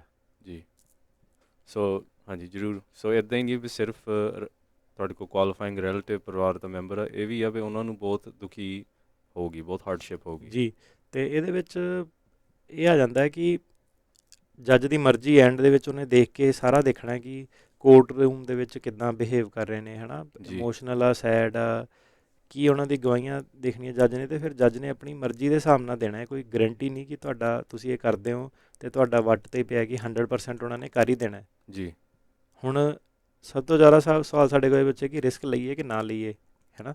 ਹਾਂਜੀ ਰਿਸਕ ਲੈਣਾ ਨਹੀਂ ਲੈਣਾ ਇਹ ਤੁਹਾਡੇ ਉੱਤੇ ਹੈ, ਵਕੀਲ ਨਹੀਂ ਦੱਸ ਸਕਦਾ ਤੁਹਾਨੂੰ। ਹੁਣ ਤੁਸੀਂ ਹਾਰਡਸ਼ਿਪ ਤੁਹਾਡਾ ਜੇ ਸਪਾਊਸ US ਸਿਟੀਜ਼ਨ ਆ, ਗ੍ਰੀਨ ਕਾਰਡ ਹੋਲਡਰ ਹੈ, ਤੁਸੀਂ ਹਾਰਡਸ਼ਿਪ ਵੇਵਰ ਰਾਹੀਂ ਕੰਟਰੀ ਐਗਜ਼ਿਟ ਕਰਨੀ ਹੈ, ਜੀ ਬਿਲਕੁਲ ਰਿਸਕ ਹੁੰਦਾ ਥੋੜ੍ਹਾ ਜਿਹਾ, ਕਿਉਂਕਿ ਤੁਹਾਨੂੰ ਵੀਜ਼ਾ ਸਟੈਂਪਿੰਗ ਰਿਫਿਊਜ਼ ਕੀਤੀ ਜਾਂਦੀ ਹੈ, ਪਰ ਤੁਸੀਂ ਵੇਵਰ ਵਗੈਰਾ ਲੈ ਕੇ ਜੇ ਜਾਂਦੇ ਹੋ ਅਤੇ ਤੁਹਾਡੇ ਚਾਂਸ ਵੀ ਹੈਗੇ ਨੇ, ਬੜੇ ਲੋਕ ਆਏ ਵੀ ਨੇ। ਅਤੇ ਸੇਮ ਥਿੰਗ ਜਦੋਂ ਤੁਸੀਂ ਕੈਂਸਲੇਸ਼ਨ ਆਫ ਰਿਮੂਵਲ ਕਰਦੇ ਹੋ, ਜੱਜ ਵੀ ਐਂਡ ਦੇ ਵਿੱਚ ਹਿਊਮਨ ਬੀਇੰਗ ਹੀ ਹੈ, ਅਤੇ ਕਾਫੀ ਜ਼ਿਆਦਾ ਚੰਗੇ ਜੱਜ ਵੀ ਹੈਗੇ ਨੇ। ਜੇ ਤੁਹਾਡਾ ਚੰਗੇ ਕੰਨੀ ਤੁਹਾਡੀ ਆਵਾਜ਼ ਪਵੇ ਅਤੇ ਤੁਸੀਂ ਆਪਣਾ ਕੇਸ ਜੇ ਪ੍ਰਜੈਂਟ ਕਰੋ ਕਿ ਕਿੱਦਾਂ ਹਾਰਡਸ਼ਿਪ ਹੈ ਫੈਮਿਲੀ ਨੂੰ, ਅਤੇ ਜੱਜ ਜ਼ਿਆਦਾਤਰ ਦੇ ਦਿੰਦੇ ਨੇ। ਕਈ ਵਾਰੀ ਜਿਹੜੇ DHS ਦੇ ਵਕੀਲ ਵੀ ਨੇ ਉਹ ਵੀ ਜੁਆਇੰਟ ਮੋਸ਼ਨ ਕਰ ਦਿੰਦੇ ਨੇ, ਐਗਰੀ ਕਰਦੇ ਨੇ ਕਿ ਹਾਂਜੀ ਕੈਂਸਲੇਸ਼ਨ ਬਣਦਾ ਹੈ ਨਾ। ਜੀ ਪਰ ਵਕੀਲ ਤੁਹਾਡਾ ਉਹ ਵਾਲਾ ਆਨਸਰ ਨਹੀਂ ਕਰ ਸਕਦਾ ਕਿ ਤੁਸੀਂ ਇਹ ਰਿਸਕ ਲਓ ਕਿ ਨਾ ਲਓ, ਉਹ ਤੁਹਾਡਾ ਉਹ ਫੈਸਲਾ ਤੁਹਾਨੂੰ ਕਰਨਾ ਪੈਣਾ, ਹੈ ਨਾ। ਜੀ ਮੈਂ ਸਿਰਫ ਇੰਨਾ ਕਹਿ ਸਕਦਾ ਕਿ ਜਿਹੜਾ ਹੁਣ ਵਾਲੀ ਗਵਰਨਮੈਂਟ ਹੈ, ਪਿਛਲੀ ਵਾਲੀ ਤੁਸੀਂ ਦੇਖੀ ਸੀਗੀ ਕਿੰਨੀ ਸਟ੍ਰਿਕਟ ਸੀਗੀ, ਜਿਹੜੀ ਹੁਣ ਵਾਲੀ ਗਵਰਨਮੈਂਟ ਹੈ ਰਿਲੇਟਿਵਲੀ ਪੁਰਾਣੀ ਵਾਲੀ ਗਵਰਨਮੈਂਟ ਨਾਲੋਂ ਲੀਨੀਅੰਟ ਹੈ। ਹੁਣ ਜੀ ਸਾਡੇ ਕੋਲ 4 ਸਾਲ ਹੈਗੇ ਨੇ ਇਸ ਵੇਲੇ ਕਲੀਨ, ਅਤੇ ਗਵਰਨਮੈਂਟ ਦਾ ਇਰਾਦਾ ਕੋਈ ਨਹੀਂ ਹੈਗਾ ਕਿ ਲੋਕਾਂ ਨੂੰ ਤੰਗ ਕਰਨਾ। ਇਨਫੈਕਟ ਉਹਨਾਂ ਨੇ ਅਨਾਊਂਸਮੈਂਟਸ ਇਹੀ ਕੀਤੀਆਂ ਕਿ ਲੋਕਾਂ ਦੀ ਹੈਲਪ ਕਰਨੀ ਹੈ ਨਾ। ਜੀ ਅਤੇ ਇਹ ਤੁਸੀਂ ਦੇਖੋ ਕਿ ਤੁਸੀਂ ਰਿਸਕ ਲੈਣਾ ਨਹੀਂ ਲੈਣਾ। ਜੇ ਤੁਸੀਂ ਹਾਂਜੀ ਉਹ ਫੈਸਲਾ ਤੁਸੀਂ ਕਰਦੇ ਹੋ, ਅਤੇ ਵਕੀਲ ਦਾ ਕੰਮ ਸਿਰਫ ਇਹ ਹੁੰਦਾ ਕਿ ਤੁਹਾਡੀ ਜੋ ਵੀ ਤੁਹਾਡੇ ਫੈਕਟਸ ਨੇ ਉਹਦੇ ਬੇਸ 'ਤੇ ਤੁਹਾਡਾ ਕੇਸ ਬਣਾ ਕੇ ਅੱਗੇ ਪ੍ਰੈਜ਼ੈਂਟ ਕਰਦਾ। ਜਦੋਂ ਤੁਸੀਂ ਕਿਸੇ ਵਕੀਲ ਨੂੰ ਮਿਲਦੇ ਹੋ, ਕੰਸਲਟੇਸ਼ਨ ਕਰਦੇ ਹੋ, ਤੁਸੀਂ ਆਪਣੇ ਕੁਐਸਚਨ ਨਾ ਪ੍ਰਿਪੇਅਰ ਕਰਕੇ ਆਓ ਕਿ ਕੀ ਹੈ, ਕਿੱਦਾਂ, ਕੀ ਫੈਕਟ ਪੈਟਰਨ ਹੈ, ਕੀ ਪ੍ਰੋਬਲਮ ਹੈ ਤੁਹਾਡੀ ਫੈਮਿਲੀ 'ਚ। ਫਿਰ ਤੁਸੀਂ ਉਹ ਆਪਣੇ ਕੇਸ ਆ ਕੇ ਆਪਣੇ ਜਿਹੜੇ ਫੈਕਟਸ ਹੈ ਉਹ ਵਕੀਲ ਨੂੰ ਦੱਸੋ। ਫਿਰ ਤੁਸੀਂ ਪੁੱਛੋ ਕਿ ਇਹਦੇ ਬੇਸ 'ਤੇ ਕੈਂਸਲੇਸ਼ਨ ਦੇ ਕੀ ਚਾਂਸ ਹੈਗੇ ਆ, ਹੈ ਨਾ। ਜੀ ਉਹਨੂੰ ਵਕੀਲ ਅਵੈਲੂਏਟ ਕਰਕੇ ਦੱਸ ਸਕਦਾ ਕਿ ਸਟਰੋਂਗ ਕੇਸ ਬਣਦਾ ਕਿ ਨਹੀਂ ਬਣਦਾ। ਜੀ ਜੇ ਤੁਹਾਡੇ ਕੁਐਸਚਨ ਇਹੀ ਨੇ ਕਿ ਰਿਸਕ ਲੈਣਾ ਹੈ ਕਿ ਨਹੀਂ ਲੈਣਾ, ਉਹਦੇ ਵਿੱਚ ਮੈਂ ਤਾਂ ਇਹੀ ਕਹੂੰਗਾ ਕਿ ਦੇਖੋ ਤੁਹਾਡੀ ਮਰਜ਼ੀ ਹੈ, ਗਰੰਟੀ ਕੋਈ ਨਹੀਂ ਹੁੰਦੀ, ਹੈ ਨਾ। ਜੀ ਹੋ ਸਕਦਾ ਕੋਈ ਵਕੀਲ ਤੁਹਾਨੂੰ ਇਹ ਵੀ ਕਹਿ ਦੇ ਕਿ ਨਹੀਂ ਨਹੀਂ ਜੀ ਕਰ ਦਿਓ ਕੋਈ ਚੱਕਰ ਨਹੀਂ, ਹੈ ਨਾ। ਜੀ ਅਤੇ ਵਕੀਲ ਦਾ ਵੀ ਸੈਲਫਿਸ਼ ਇੰਟਰਸਟ ਆ ਜਾਂਦਾ ਵਿੱਚ ਉਹਦੇ, ਕਿ ਵਕੀਲ ਕਹਿੰਦਾ ਚੱਲ ਮੇਰੀ ਫੀਸ ਬਣ ਜੂਗੀ, ਇਹਨਾਂ ਨੂੰ ਮੈਂ ਇਸ ਰਾਹੇ ਪਾਵਾਂ। ਅਤੇ ਜੀ ਸਾਰਿਆਂ ਲਈ ਇਹ ਰਾਹ ਨਹੀਂ ਹੈਗਾ, ਸਪੈਸ਼ਲੀ ਜਿਹੜੇ ਬੱਚਿਆਂ 'ਤੇ ਰਿਲਾਈ ਕਰ ਰਹੇ ਨੇ। ਬੱਚਿਆਂ ਦੀ ਉਮਰ ਜੇ ਜ਼ਿਆਦਾ ਹੈ, 18-19 ਸਾਲ ਹੈਗੀ ਹੈ, ਉਹਨਾਂ ਨੂੰ ਸੋਚਣਾ ਪੈਣਾ ਕਿ 21 ਸਾਲ ਦੇ ਹੋ ਜਾਣੇ ਆ। ਜੀ ਅਤੇ ਇਹ ਨਹੀਂ ਕਿ ਸਾਰੇ ਜਾਣੇ ਹੁਣ ਸਾਡਾ ਰੇਡੀਓ ਸ਼ੋਅ ਸੁਣ ਕੇ 10 ਸਾਲ ਹੋ ਗਏ ਅਤੇ ਕੈਂਸਲੇਸ਼ਨ ਕਰ ਦਿਓ, ਤੁਹਾਨੂੰ ਉਹ ਪੰਗੇ 'ਚ ਵੀ ਪਾ ਸਕਦਾ। ਜੀ ਸੋ ਇਹ ਦੂਜੀ ਜਿਹੜੀ ਕੰਡੀਸ਼ਨ ਜ਼ਰੂਰੀ ਆ। ਸੋ ਹੁਣ ਅਸੀਂ ਗੱਲ ਕਰਦੇ ਹਾਂ ਜਿਹੜੀ ਤੀਜੀ ਕੰਡੀਸ਼ਨ ਤੁਸੀਂ ਡਿਸਕਸ ਕਰਦੇ ਸੀ, ਜਿਹੜੀ ਕਹਿੰਦੇ ਗੁੱਡ ਮੋਰਲ ਕੈਰੈਕਟਰ। ਜੀ ਜੀ ਜਿੱਦਾਂ ਮੈਂ ਦੱਸਿਆ ਕਿ ਇਹ ਜੱਜ ਦੀ ਮਰਜ਼ੀ ਹੈ, ਹੈ ਨਾ। ਉਹਨੇ ਸਾਰਿਆਂ ਜੀ ਦੀ ਗੱਲਾਂ ਸੁਣਨੀਆਂ, ਅਤੇ ਇਹਦੇ ਵਿੱਚ ਉਹਨਾਂ ਨੇ ਦੇਖਣਾ ਕਿ ਬੰਦੇ ਦਾ ਕਰੈਕਟਰ ਚੰਗਾ ਹੈਗਾ ਕਿ ਨਹੀਂ ਹੈਗਾ। ਅਤੇ ਇਹਦੇ ਵਿੱਚ ਜਿਹੜੇ ਦਾਰੂ ਪੀਂਦੇ ਨੇ, ਹੈਬਚੁਅਲ ਡਰੰਕਰ ਨੇ, ਹਾਂਜੀ ਉਹਨਾਂ ਤੋਂ ਕਾਫੀ ਪ੍ਰੋਬਲਮ ਆ ਕੋਰਟ ਨੂੰ, ਹੈ ਨਾ। ਕਿਉਂ ਪ੍ਰੋਬਲਮ ਆ ਮੈਨੂੰ ਨਹੀਂ ਪਤਾ, ਹੈ ਨਾ, ਸਾਰੇ ਹੀ ਪੀਂਦੇ ਹੋਣੇ ਆ। ਜੀ ਪਰ ਉਹਨਾਂ ਨੇ ਇਹ ਰੱਖਿਆ ਕਿ ਜਿੱਦਾਂ ਹੁਣ ਕੇਸ ਲਾਅ ਦੇ ਅਕੋਰਡਿੰਗ ਡਿਸਾਈਡ ਕੀਤਾ ਸੀਗਾ ਕਿ ਜੇ ਕਿਸੇ ਨੂੰ 1 DUI ਮਿਲੀ ਆ ਉਹਨੂੰ ਉਹ ਪ੍ਰੋਬਲਮ ਨਹੀਂ ਦਿੰਦੇ। ਉਹ ਕਹਿੰਦੇ ਚੱਲ ਇੰਨਾ ਕੁ ਜਾਇਜ਼ ਆ। ਹਾਂਜੀ ਜਿਹਨੂੰ 2 DUI ਜਾਂ 2 ਤੋਂ ਵੱਧ ਮਿਲੀਆਂ ਉਹਨੂੰ ਪ੍ਰੋਬਲਮ ਆ, ਜਾਂ ਹੋਰ ਕੋਈ ਫੈਲਨੀ ਜਾਂ ਕ੍ਰਿਮੀਨਲ ਕਨਵਿਕਸ਼ਨ ਹੈ, ਉਹ ਸਾਰਾ ਉਹਨਾਂ ਨੇ ਤੁਹਾਡਾ ਓਵਰਆਲ ਰੈਕਡ ਉਹਨਾਂ ਨੇ ਵੈਲੂਏਟ ਕਰਨਾ ਹੈ। ਜੱਜ ਨੇ ਤੁਹਾਡੀ ਗੱਲ ਸੁਣਨੀ ਹੈ, ਜਿੰਨੇ ਵੀ ਨੈਗੇਟਿਵ ਤੁਹਾਡੇ ਫੈਕਟਰ ਆ ਉਹ ਇੱਕ ਪਾਸੇ ਰੱਖਣੇ ਨੇ, ਹਾਰਡਸ਼ਿਪ ਤੁਹਾਡੀ ਇੱਕ ਪਾਸੇ ਰੱਖਣੀ ਹੈ। ਜੀ ਜਿਹੜਾ ਬਰਡਨ ਆਫ ਪ੍ਰੂਫ ਹੈ, ਬਰਡਨ ਆਫ ਪ੍ਰੂਫ ਕੀ ਹੁੰਦਾ ਹੈ ਕਿ ਤੁਸੀਂ ਜੇ ਕੋਈ ਚੀਜ਼ ਫਾਈਲ ਕੀਤੀ ਹੈ, ਤੁਹਾਡੇ 'ਤੇ ਭਾਰ ਪੈਂਦਾ ਕਿ ਤੁਸੀਂ ਪ੍ਰੂਵ ਕਰਨਾ ਹੈ ਕਿ ਤੁਸੀਂ ਇਹ ਰਿਲੀਫ ਦੇ ਹੱਕਦਾਰ ਹੋ।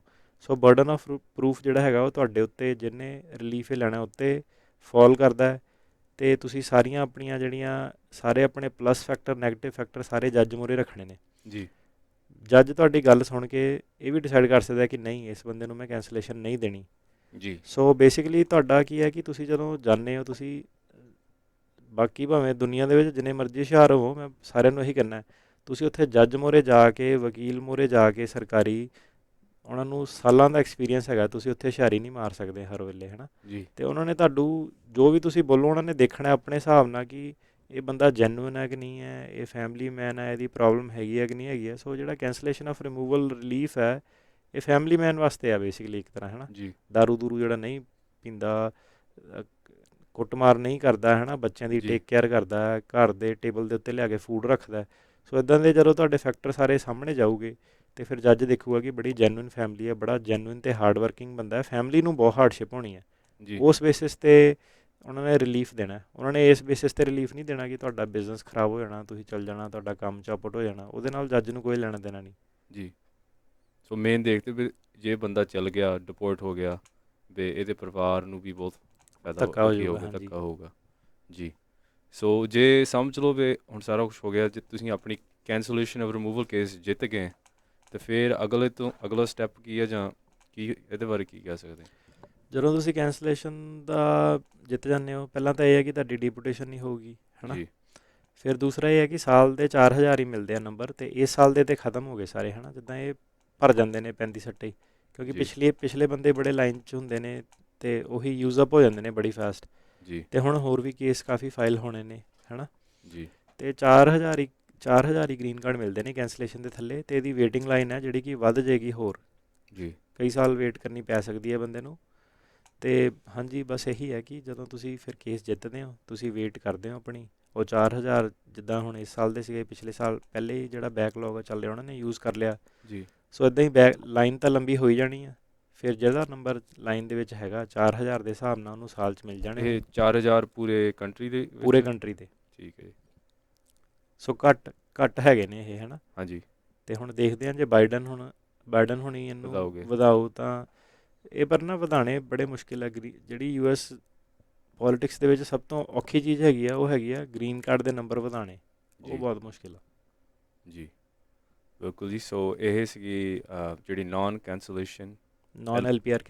LPR ਕੈਂਸਲੇਸ਼ਨ ਦਾ ਜਿਹੜਾ ਕੰਡੀਸ਼ਨ ਆ। ਸੋ ਹੁਣ ਅਸੀਂ ਜਿਹੜੀ ਕੇਸ ਡਿਸਕਸ ਕਰ ਰਹੇ ਸੀਗੇ ਪਿਛਲੇ ਹਫਤੇ, ਇਹਦੇ ਬਾਰੇ ਕੇਸ ਕਾਹਦੇ ਬਾਰੇ ਸੀਗੀ ਸੁਪਰੀਮ ਜੀ, ਕੋਰਟ ਦੇ ਵਿੱਚ ਇੱਕ ਜਿਹੜੀ ਗਈ? ਜੀ ਅਗਸਤੋ ਨੀਸ਼ ਚਾਵੇਜ਼ ਕਰਕੇ ਬੰਦਾ ਹੋਇਆ, ਗੁਆਟੇਮਾਲਾ ਦਾ ਸਿਟੀਜ਼ਨ ਸੀਗਾ। ਇਹ ਬਾਰਡਰ ਟੱਪ ਕੇ 2005 'ਚ US ਫੜਿਆ ਸੀਗਾ, ਜੀ ਅਤੇ 2013 ਦੇ ਵਿੱਚ ਇਹਨੂੰ ਨੋਟਿਸ ਟੂ ਅਪੀਅਰ NTA ਨੂੰ ਸਰਵ ਕਰਤਾ, ਹੈ ਨਾ। ਅਤੇ 10 ਸਾਲ ਨਹੀਂ ਹੋਏ, ਹੈ ਨਾ, 2015 'ਚ ਹੋਣੇ ਸੀਗੇ, ਅਤੇ 2013 'ਚ ਇਹਨੂੰ NTA ਕਰਤਾ।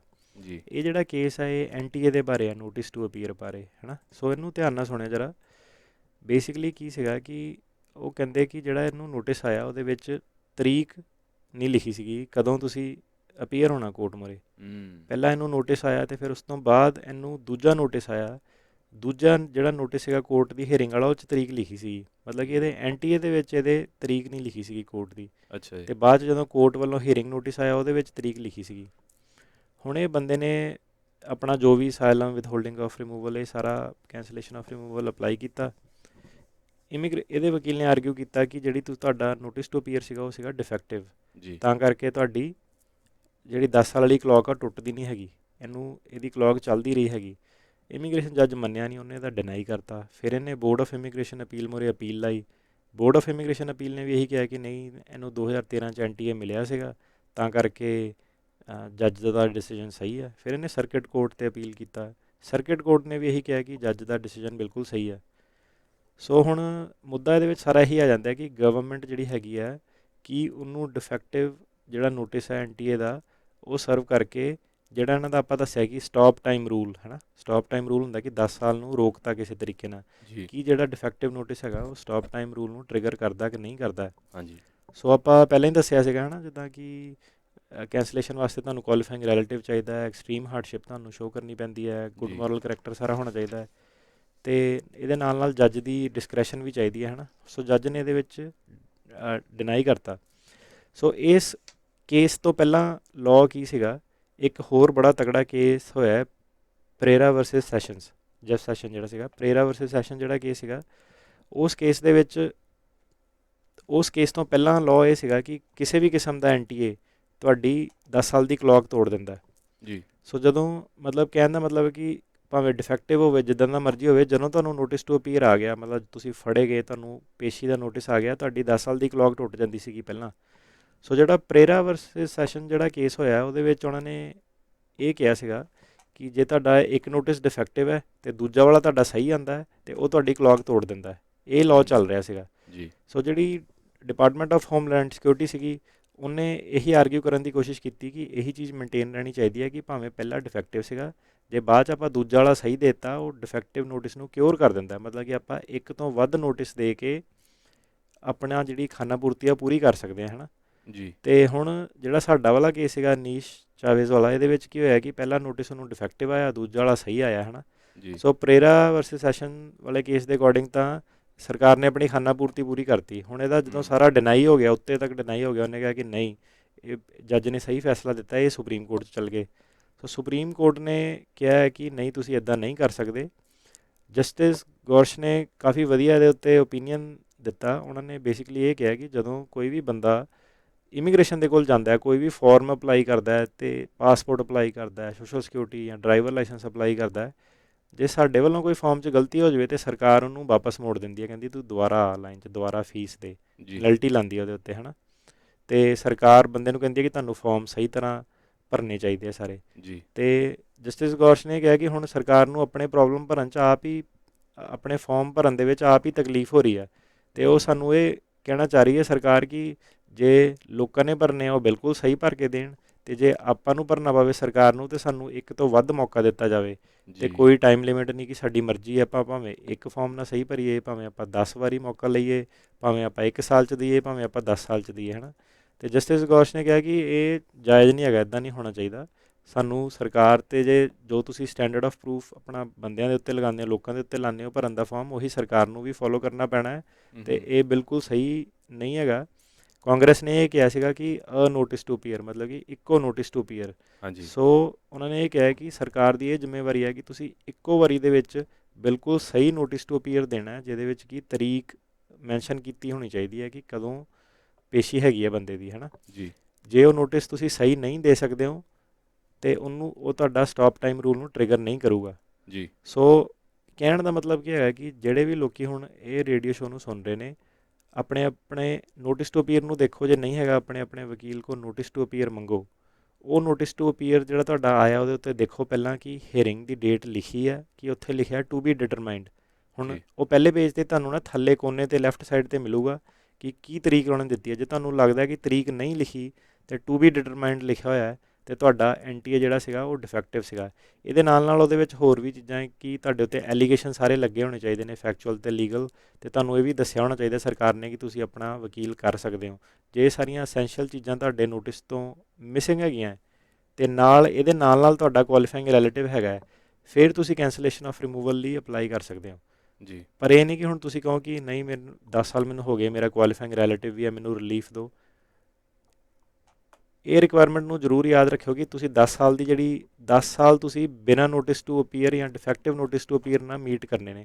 ਜਿਹਨਾਂ ਨੂੰ ਕੋਈ ਨੋਟਿਸ ਨਹੀਂ ਆਇਆ ਉਹ ਇਹਦੇ ਲਈ ਐਲੀਜੀਬਲ ਨੇ, ਜਾਂ ਉਹ ਵਾਲੇ ਬੰਦੇ ਜਿਹਨਾਂ ਨੂੰ ਨੋਟਿਸ ਆਇਆ ਪਰ ਉਹਨਾਂ ਦਾ ਨੋਟਿਸ ਡਿਫੈਕਟਿਵ ਹੈ, ਜਿਹਦੇ ਵਿੱਚ ਤਰੀਕ ਵਗੈਰਾ ਨਹੀਂ ਲਿਖੀ ਗਈ, ਉਹ ਵਾਲੇ ਬੰਦੇ ਐਲੀਜੀਬਲ ਨੇ। ਸੋ ਇੱਕ ਬੜੀ ਨੈਰੋ ਕਲਾਸ ਆ, ਹਰੇਕ ਬੰਦਾ ਨਹੀਂ ਇਹਦੇ ਵਿੱਚ ਐਲੀਜੀਬਲ। ਜੀ ਸੋ ਬਿਲਕੁਲ ਇਹ ਜ਼ਰੂਰੀ ਆ, ਜਿਹੜੇ ਸਾਰੇ ਕੰਡੀਸ਼ਨ ਇੱਕ ਵਾਰੀ ਬੰਦੇ ਨੂੰ ਚੱਜ ਨਾਲ ਦੇਖਣੇ ਚਾਹੀਦੇ ਆ। ਇਹ ਕਾਫੀ ਥੋੜ੍ਹਾ ਟੈਕਨੀਕਲ ਆ, ਪਰ ਇਹ ਜਿਹਨਾਂ ਨੂੰ ਅਪਲਾਈ ਕਰ ਸਕਦੇ, ਮੈਨੂੰ ਲੱਗਦਾ ਉਹਨਾਂ ਨੂੰ ਕਾਫੀ ਫਾਇਦਾ ਹੋ ਸਕਦਾ ਹੈ। ਜੀ, ਜੇ ਤੁਸੀਂ ਸਾਡੇ ਕੋਲ ਇਹਦਾ ਕੁਇਕ ਐਨਾਲਿਸਿਸ ਚਾਹੁੰਦੇ ਹੋ, ਤੁਸੀਂ ਮੈਂ ਸਿਰਫ ਉਹ ਲੋਕਾਂ ਦਾ ਜਵਾਬ ਮਤਲਬ ਹੁਣ ਸਾਨੂੰ ਨਾ ਕਾਲ ਵੋਲੀਅਮ ਬਹੁਤ ਜ਼ਿਆਦਾ, ਅਤੇ ਆਪਾਂ ਸਾਰਿਆਂ ਦੀ ਰਿਟਰਨ ਵੀ ਨਹੀਂ ਕਰ ਸਕਦੇ, ਜਵਾਬ ਵੀ ਨਹੀਂ ਦੇ ਸਕਦੇ। ਜੀ ਤੁਸੀਂ ਆਪਣੇ ਲੈਵਲ 'ਤੇ ਆਪਣਾ ਨੋਟਿਸ ਟੂ ਅਪੀਅਰ ਵਕੀਲ ਕੋਲ ਲੈ ਕੇ ਆਪਣੇ ਕੋਲ, ਫਿਰ ਸਾਨੂੰ ਉਹਦੀ ਫੋਟੋ ਸੈਂਡ ਕਰੋ, ਦੋਨਾਂ ਪੇਜਾਂ ਦੀ ਜਾਂ 3 ਪੇਜਾਂ ਦੀ। ਜੀ ਜੇ ਤੁਸੀਂ ਉਹ ਸੈਂਡ ਕਰਦੇ ਹੋ ਫਿਰ ਤੁਹਾਨੂੰ ਆਪਾਂ ਦੇਖ ਕੇ ਦੱਸ ਸਕਦੇ ਹਾਂ ਕਿ ਡਿਫੈਕਟਿਵ ਹੈਗਾ ਕਿ ਨਹੀਂ ਹੈਗਾ, ਹੈ ਨਾ। ਅਤੇ ਜਦੋਂ ਤੁਸੀਂ ਸਾਨੂੰ ਫੋਟੋ ਸੈਂਡ ਕਰਦੇ ਹੋ, ਤੁਸੀਂ ਜਿੰਨੇ ਵੀ ਨੋਟਿਸ ਟੂ ਅਪੀਅਰ ਸੀਗੇ ਸਾਰਿਆਂ ਦੀ ਫੋਟੋ ਸਾਨੂੰ ਸੈਂਡ ਕਰਨੀ ਹੈ। ਜੀ ਅਤੇ ਉਸ ਤੋਂ ਬਿਨਾਂ ਨਹੀਂ ਆਪਾਂ ਜਵਾਬ ਦੇ ਸਕਦੇ ਕਿ ਮੂੰਹ ਜਵਾਨੀ ਕਿ ਮੇਰਾ ਕੀ ਬਣੂਗਾ, ਹੈ ਨਾ। ਮੈਨੂੰ ਕੀ ਪਤਾ ਹੁਣ ਤੁਹਾਡਾ ਨੋਟਿਸ ਡਿਫੈਕਟਿਵ ਹੈ ਕਿ ਸਹੀ ਹੈ। ਜੀ ਸੋ ਤੁਸੀਂ ਜੇ ਸਾਨੂੰ ਨੋਟਿਸ ਟੂ ਅਪੀਅਰ ਲੈ ਕੇ ਫਿਰ ਉਹਦੀ ਫੋਟੋ ਸੈਂਡ ਕਰਦੇ ਹੋ, ਆਪਾਂ ਤੁਹਾਨੂੰ ਕੁਇਕ ਜਵਾਬ ਦੇ ਸਕਦੇ ਹਾਂ ਕਿ ਇਹ ਡਿਫੈਕਟਿਵ ਸੀਗਾ ਕਿ ਨਹੀਂ ਸੀਗਾ। ਜੀ ਸੋ ਜ਼ਰੂਰ ਇਹ ਪੇਪਰ ਵਰਕ ਵੀ ਆਪਣਾ ਜ਼ਰੂਰ ਰੱਖੋ, ਅਤੇ ਖਿਆਲ ਦੇ ਨਾਲ ਪੜ੍ਹਨੇ ਚਾਹੀਦੇ ਜਿਹੜੇ ਵੀ ਨੋਟਿਸ ਹੁੰਦੇ ਆ। ਜੀ ਜੀ ਸੋ ਇੱਦਾਂ ਹੀ ਅਟਰਨੀ ਜੇ ਟਰਕਿਆਨਾ ਜੀ, ਅਸੀਂ ਹੁਣ ਇੱਕ ਛੋਟੀ ਜਿਹੀ ਬ੍ਰੇਕ ਲੈਂਦੇ ਹਾਂ ਅਤੇ ਸਰੋਤਿਆਂ ਨੂੰ ਦੱਸ ਦਈਏ ਹੁਣ ਅਸੀਂ ਦੂਜੇ ਹਿੱਸੇ ਦੇ ਪ੍ਰੋਗਰਾਮ 'ਚ ਜਾ ਰਹੇ ਹਾਂ, ਜਿਹਦੇ ਵਿੱਚ ਅਸੀਂ ਤੁਹਾਡੀਆਂ ਕਾਲਾਂ ਲਵਾਂਗੇ। ਸੋ ਸਵਾਲ ਜ਼ਰੂਰ ਪੁੱਛ ਸਕਦੇ ਹੋ। ਅਸੀਂ ਬਸ ਬੇਨਤੀ ਕਰਦੇ ਹਾਂ ਕਿਉਂਕਿ ਕਾਲਾਂ ਕਾਫੀ ਹੁੰਦੀਆਂ ਅਤੇ ਅਸੀਂ ਚਾਹੁੰਦੇ ਹਾਂ ਜਿੰਨੀਆਂ ਕਾਲਾਂ ਲੈ ਸਕੀਏ ਵੀ ਤੁਸੀਂ ਇੱਕ ਸਵਾਲ ਹੀ ਪੁੱਛਿਓ। ਸੋ ਸਾਡਾ ਫ਼ੋਨ ਨੰਬਰ ਹੈਗਾ 408 272 5200 408 272 5200 ਅਤੇ ਨਾਲ ਇੱਕ ਮੇਰੀ ਰਿਕੁਐਸਟ ਸੀਗੀ ਕਿ ਕਾਫੀ ਸਤਿ ਸ਼੍ਰੀ ਅਕਾਲ, ਵੈਲਕਮ ਕਈ ਵਾਰੀ ਆਪਾਂ ਕਰਦੇ ਹਾਂ, ਉਹ ਸਾਰਿਆਂ ਦੀ ਹੁਣ ਸਾਰਿਆਂ ਨੂੰ ਪਹਿਲਾਂ ਤਾਂ ਸਤਿ ਸ਼੍ਰੀ ਅਕਾਲ। ਸਿੱਧੇ ਤੁਸੀਂ ਆਪਣਾ ਸਵਾਲ ਪੁੱਛੋ ਤਾਂ ਕਿ ਸਾਰੇ ਲੋਕਾਂ ਨੂੰ ਫਾਇਦਾ ਹੋਵੇ, ਸਾਰਿਆਂ ਦਾ ਟਾਈਮ ਬਚੇ, ਹੈ ਨਾ। ਜੀ ਅਤੇ ਆਪਾਂ ਵੱਧ ਤੋਂ ਵੱਧ, ਅਤੇ ਜਦੋਂ ਆਪਣਾ ਸਵਾਲ ਤੁਸੀਂ ਪੁੱਛਦੇ ਹੋ ਨਾ, ਪਹਿਲਾਂ ਦੱਸ ਦਿਆ ਕਰੋ ਕਿ ਗ੍ਰੀਨ ਕਾਰਡ ਹੋਲਡਰ ਹੈ, ਸਿਟੀਜ਼ਨ ਹੈ, ਕਿਹਨੇ ਕਿਹਦੇ ਲਈ ਫਾਈਲ ਕੀਤਾ, ਕਿਉਂਕਿ ਤੁਹਾਨੂੰ ਪਤਾ ਸਾਨੂੰ ਨਹੀਂ ਪਤਾ ਨਾ। ਜਿੰਨੀ ਤੁਸੀਂ ਗੱਲ ਦੱਸਦੇ ਹੋ ਉਹਦੇ ਬੇਸ 'ਤੇ ਆਪਾਂ ਜਵਾਬ ਦੇਣਾ। ਸੋ ਸ਼ਾਰਟ ਐਂਡ ਸਿੰਪਲ ਰੱਖੋ ਆਪਣਾ ਸਵਾਲ। ਜੀ ਪਹਿਲਾਂ ਹੀ ਦੱਸ ਦਿਓ ਇਹ ਡੀਟੇਲਸ, ਅਤੇ ਨਾਲ ਜੇ ਤੁਸੀਂ ਇਮੀਗ੍ਰੇਸ਼ਨ ਜੇ ਟਰਕਿਆਨਾ ਜੀ ਦੇ ਨਾਲ ਕੰਸਲਟੇਸ਼ਨ ਕਰਨਾ ਚਾਹੁੰਦੇ ਆ, ਇਹਨਾਂ ਨਾਲ ਫ਼ੋਨ ਨੰਬਰ ਹੈਗਾ 415 909 0503 415 909 0503। ਸੋ ਇੱਦਾਂ ਹੀ ਅਸੀਂ ਇੱਕ ਛੋਟੀ ਬ੍ਰੇਕ ਲੈਂਦੇ ਹਾਂ ਅਤੇ ਦੁਬਾਰਾ ਜੁੜਦੇ ਹਾਂ ਪ੍ਰੋਗਰਾਮ ਅਪਡੇਟ ਅਮਰੀਕਾ ਇਮੀਗ੍ਰੇਸ਼ਨ 'ਤੇ। ਇੱਦਾਂ ਹੀ ਜੁੜਦੇ ਰਹੋ ਜੀ। Punjabi radio USA। Five river trucking Yuba City ਵਾਲਿਆਂ ਨੂੰ ਇਸ ਮੌਕੇ ਸੋਲੋ ਅਤੇ ਟੀਮ ਡਰਾਈਵਰਸ ਦੀ ਜ਼ਰੂਰਤ ਹੈ। ਕੈਲੀਫੋਰਨੀਆ, ਓਰੇਗਨ, ਵਾਸ਼ਿੰਗਟਨ ਦੇ ਉੱਤੇ I-5 ਦੇ ਉੱਤੇ ਕੰਮ ਹੈ। 2021-2022 ਦੇ ਆਟੋਮੈਟਿਕ ਫ੍ਰੀਟਲਾਈਨਰ ਟਰੱਕ ਅਤੇ ਡਰਾਈਵ ਐਂਡ ਟ੍ਰੇਲਰ ਚਲਾਉਣ ਨੂੰ ਮਿਲਣਗੇ। ਨੌਰਕੈਲ, ਸਾਊਥ ਕੈਲ ਤੋਂ ਓਰੇਗਨ, ਵਾਸ਼ਿੰਗਟਨ ਦੇ ਪੱਕੇ ਲੋਡ ਹਨ। 50% ਹੁੱਕ ਐਂਡ ਡ੍ਰੌਪ ਲੋਡਸ ਹਨ। ਸੋਲੋ ਡਰਾਈਵਰਸ 55 ਸੈਂਟ ਪਰ ਮਾਈਲ ਅਤੇ ਟੀਮ ਡਰਾਈਵਰ ਨੂੰ 65 ਸੈਂਟ ਪਰ ਮਾਈਲ ਮਿਲਣਗੇ। W2 ਦਿੱਤਾ ਜਾਵੇਗਾ। ਵੀਕਲੀ ਪੇ ਡਾਇਰੈਕਟ ਡਿਪੋਜ਼ਿਟ ਹੋਵੇਗੀ। ਕਾਲ ਅਮਨੀਤ ਸਿੰਘ 530 844 4575 ਜਾਂ Shaun Maan 530 212 4477। Nirup school of truck driving Sacramento ਦੇ ਵਿੱਚ ਬਹੁਤ ਹੀ ਵਾਜਿਬ ਕੀਮਤਾਂ ਤੇ ਤੁਹਾਨੂੰ ਕਮਰਸ਼ੀਅਲ ਡਰਾਈਵਿੰਗ ਲਾਇਸੈਂਸ ਲੈਣ ਦੇ ਵਿੱਚ ਮਦਦ ਕਰਦੇ ਹਨ। 3 ਤੋਂ 4 ਹਫ਼ਤੇ ਦੇ ਵਿੱਚ ਤੁਸੀਂ ਆਪਣਾ CDL ਲੈ ਸਕੋਗੇ। ਹਫ਼ਤੇ ਦੇ 6 ਦਿਨ ਓਪਨ ਹਨ। ਰੋਜ਼ਾਨਾ ਵੱਡੇ ਟਰੱਕ ਦੇ ਉੱਤੇ ਸਿਖਲਾਈ ਦਿੱਤੀ ਜਾਵੇਗੀ। Address 1506 Sproul avenue Sacramento. ਹੋਰ ਜਾਣਕਾਰੀ ਲਈ call 9169126243 916 912 6243। Nirup school of truck driving school Sacramento. ਜੋ ਵੈਬਸਾਈਟ ਵਿਜ਼ਿਟ ਕਰੋ gettingmycdl.com। ਤੁਹਾਡੀਆਂ ਇੰਸ਼ੋਰੈਂਸ ਦੀਆਂ ਹਰ ਇੱਕ ਤਰੀਕੇ ਦੀਆਂ ਜ਼ਰੂਰਤਾਂ ਦੇ ਲਈ ਖਾਲਸਾ ਇੰਸ਼ੋਰੈਂਸ ਏਜੰਸੀ 25 ਸਾਲ ਤੋਂ ਵੱਧ ਦਾ ਤਜਰਬਾ। Home, auto, commercial, liquor store, gas station, convenience store, hotel, motor, taxi, health insurance, life insurance ਤੇ ਵਿਜ਼ਟਰ ਇੰਸ਼ੋਰੈਂਸ ਦੇ ਲਈ ਅੱਜ ਹੀ ਕਾਲ ਕਰੋ। Khalsa insurance agency 4082722500 408 272 2500। Khalsa insurance agency. ਮੈਨੂੰ ਚੂੜੀਆਂ ਚੜਾ ਦੇ ਚੰਨਵੇ ਮੈਂ ਠਮ ਠਮ ਨੱਚਦੀ ਫਿਰਾਂ।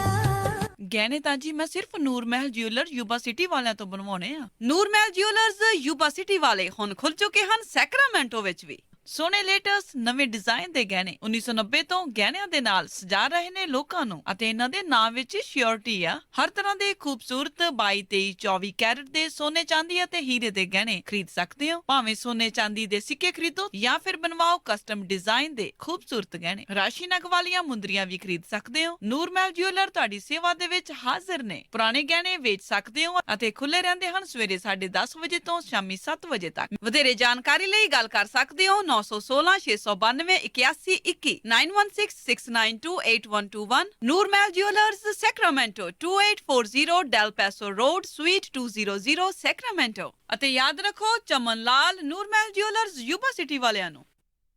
One stop truck driving school. ਇੱਥੇ ਤੁਹਾਨੂੰ 10 ਸਾਲ ਤੋਂ ਵੱਧ ਐਕਸਪੀਰੀਅੰਸ ਵਾਲੇ ਇੰਸਟ੍ਰਕਟਰ 10 ਸਪੀਡ ਵਾਲੇ ਆਟੋਮੈਟਿਕ ਤੇ ਮੈਨੂਅਲ ਟਰੱਕਸ ਤੇ ਟ੍ਰੇਨਿੰਗ ਪ੍ਰੋਵਾਈਡ ਕਰਦੇ ਹਨ। ਇਹਨਾਂ ਦੇ ਕਈ ਵੱਡੀਆਂ ਕੰਪਨੀਆਂ ਨਾਲ ਕੰਟਰੈਕਟ ਹਨ ਜਿੱਥੇ ਤੁਹਾਨੂੰ ਇਹ ਜੌਬ ਵੀ ਪਲੇਸ ਕਰਾ ਕੇ ਦਿੰਦੇ ਹਨ। ਇੱਥੇ ਹਰ ਇੰਡੀਵਿਜੂਅਲ ਤੇ ਸਪੈਸ਼ਲ ਅਟੈਂਸ਼ਨ ਦਿੱਤੀ ਜਾਂਦੀ ਹੈ। ਦੂਜੀਆਂ ਸਿਟੀਜ਼ ਤੋਂ ਆਉਣ ਵਾਲਿਆਂ ਵਾਸਤੇ ਇਹਨਾਂ ਕੋਲ ਅਕੋਮੋਡੇਸ਼ਨ ਵੀ ਉਪਲਬਧ ਹੈ। ਇਹ ਤੁਹਾਨੂੰ ELD ਤੇ ਹੋਰ ਜ਼ਰੂਰੀ ਚੀਜ਼ਾਂ ਜੋ ਲਾਇਸੈਂਸ ਲੈਣ ਤੋਂ ਬਾਅਦ ਜੌਬ ਵਿੱਚ ਬਹੁਤ ਕੰਮ ਆਉਂਦੀਆਂ ਨੇ ਦੀ ਵੀ ਜਾਣਕਾਰੀ ਦਿੰਦੇ ਹਨ। ਇਹ ਤੁਹਾਡੀ ਸਿਰਫ ਲਾਇਸੈਂਸ ਲੈਣ ਵਿੱਚ ਹੀ ਮਦਦ ਨਹੀਂ ਕਰਦੇ ਬਲਕਿ ਤੁਹਾਨੂੰ ਇੱਕ ਚੰਗਾ ਟਰੱਕ ਡਰਾਈਵਰ ਬਣਾਉਣ ਵਿੱਚ ਵੀ ਵੱਡਾ ਯੋਗਦਾਨ ਪਾਉਂਦੇ ਹਨ। ਹੋਰ ਜਾਣਕਾਰੀ ਲਈ ਅੱਜ ਹੀ ਕਾਲ ਕਰੋ 530 599 0556 530 599 0556।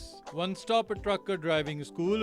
एड्रेस है 576 north George Washington boulevard, यूबा city. Padda insurance and registration services ਇੱਥੇ ਹੋਮ, ਆਟੋ, ਲਾਈਫ ਅਤੇ ਹੈਲਥ ਇੰਸ਼ੋਰੈਂਸ ਕੀਤੀ ਜਾਂਦੀ ਹੈ। ਟਰੱਕਾਂ ਵਾਲਿਆਂ ਵਾਸਤੇ ਹਰ ਤਰ੍ਹਾਂ ਦੀ ਇੰਸ਼ੋਰੈਂਸ ਅਤੇ ਪਰਮਿਟ ਉਪਲਬਧ ਕਰਵਾਉਂਦੇ ਹਨ। ਤਾਂ ਅੱਜ ਹੀ ਪਰਮਜੀਤ ਸਿੰਘ ਪੱਡਾ ਨੂੰ 9166222822 ਤੇ ਕਾਲ ਕਰੋ। ਇੱਥੇ ਇੰਡੀਵਿਜੂਅਲ ਅਤੇ ਬਿਜ਼ਨਸ ਟੈਕਸ ਫਾਈਲਿੰਗ ਦੇ ਨਾਲ-ਨਾਲ ਨੋਟਰੀ ਦੀਆਂ ਸੇਵਾਵਾਂ ਵੀ ਉਪਲਬਧ ਹਨ। Address 8620 Antelope north road, suite B, Antelope ਜਾਂ visit paddainsurance.com. Call 9166222822 916 622 2822।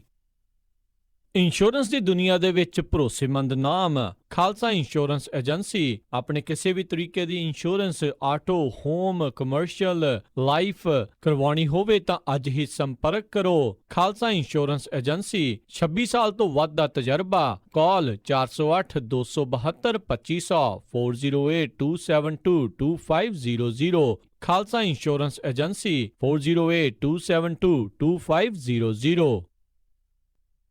ਕਰਜ਼ਾ ਬਿਜ਼ਨਸ ਵੇਚਣਾ ਹੋਵੇ ਜਾਂ ਵੱਡਾ ਘਰ ਵੇਖਣਾ ਹੋਵੇ, ਲੋਨ ਲੈਣ ਲਈ ਚੇਤੇ ਰੱਖੋ you are approved. Zander mortgage, Zander mortgage, Zander mortgage, Zander mortgage.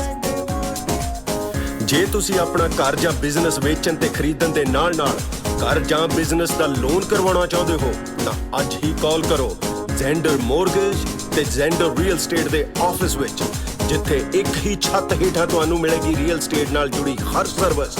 ਹਮੇਸ਼ਾ ਯਾਦ ਰੱਖੋ ਭਰੋਸੇਯੋਗ ਨਾਮ ਮੋਹਨ ਸਿੰਘ ਚੀਮਾ, ਜੋ ਕਰਨਗੇ ਤੁਹਾਡੇ ਸੁਪਨਿਆਂ ਦੇ ਘਰ ਦੇ ਸੁਪਨੇ ਨੂੰ ਸਾਕਾਰ। ਉਹਨਾਂ ਦਾ ਨੰਬਰ ਹੈ 559 825 5555, NMLS ID 698952, DRE number 02067197। All loans are subject to credit and underwriting approval. Zander mortgage, Zander mortgage. ਤੁਸੀਂ ਸੁਣ ਰਹੇ ਹੋ ਪੰਜਾਬੀ ਰੇਡੀਓ USA।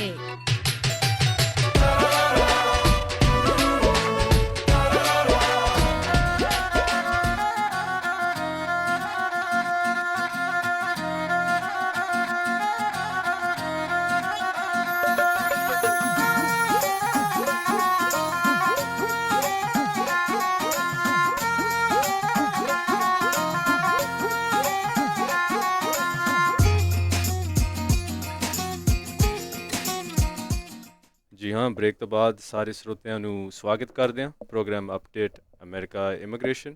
ਤੇ ਪ੍ਰੋਗਰਾਮ ਦੇ ਹੋਸਟ ਨੂੰ ਵੀ ਅਸੀਂ ਦੁਬਾਰਾ ਸਵਾਗਤ ਕਰਦੇ ਹਾਂ, ਅਟਰਨੀ ਜੇ ਟਰਕੀਆਨਾ ਜੀ। ਸਤਿ ਸ਼੍ਰੀ ਅਕਾਲ ਜੀ ਆਇਆਂ ਨੂੰ। ਜੀ ਸਤਿ ਸ਼੍ਰੀ ਅਕਾਲ ਜੀ।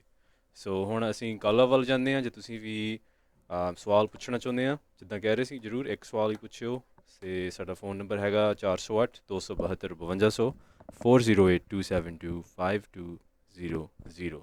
ਸੋ ਅਸੀਂ ਪਹਿਲੇ ਕਾਲਰ ਵੱਲ ਜਾਂਦੇ ਹਾਂ। ਸਾਡੇ ਨਾਲ ਜੁੜੇ ਨੇ ਕਮਲਪ੍ਰੀਤ।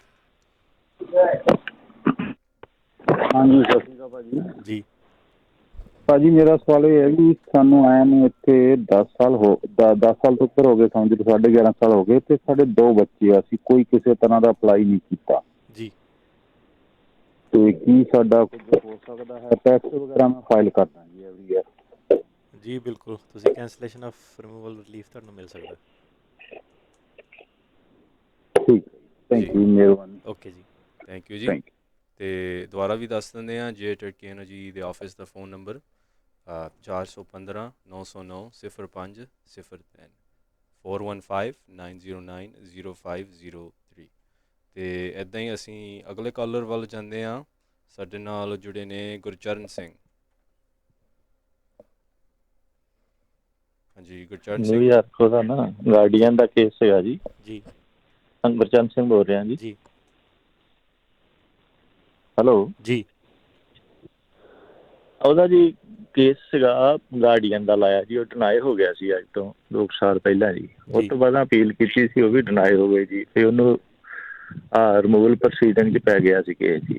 ਹੁਣ ਉਹਦਾ ਅਸਾਈਲਮ ਦਾ ਕੇਸ ਲਾਇਆ ਜੀ ਅਸੀਂ, ਤਕਰੀਬਨ ਪਿਛਲੀ ਜੂਨ ਦਾ ਜੀ। ਜੀ ਤੇ ਵਰਕ ਪਰਮਿਟ ਲਈ ਉਹਦਾ ਅਪਲਾਈ ਕੀਤਾ ਜੀ ਹੁਣ ਮਾਰਚ ਮਹੀਨੇ ਦਾ, 5 ਮਾਰਚ ਦਾ ਜੀ। ਜੀ ਤੇ ਉਹ ਸਾਨੂੰ ਕੋਈ ਰਸੀਦ ਵਗੈਰਾ ਨਹੀਂ ਹੈ ਜੀ, ਕੁਛ ਵੀ ਆਇਆ ਜੀ।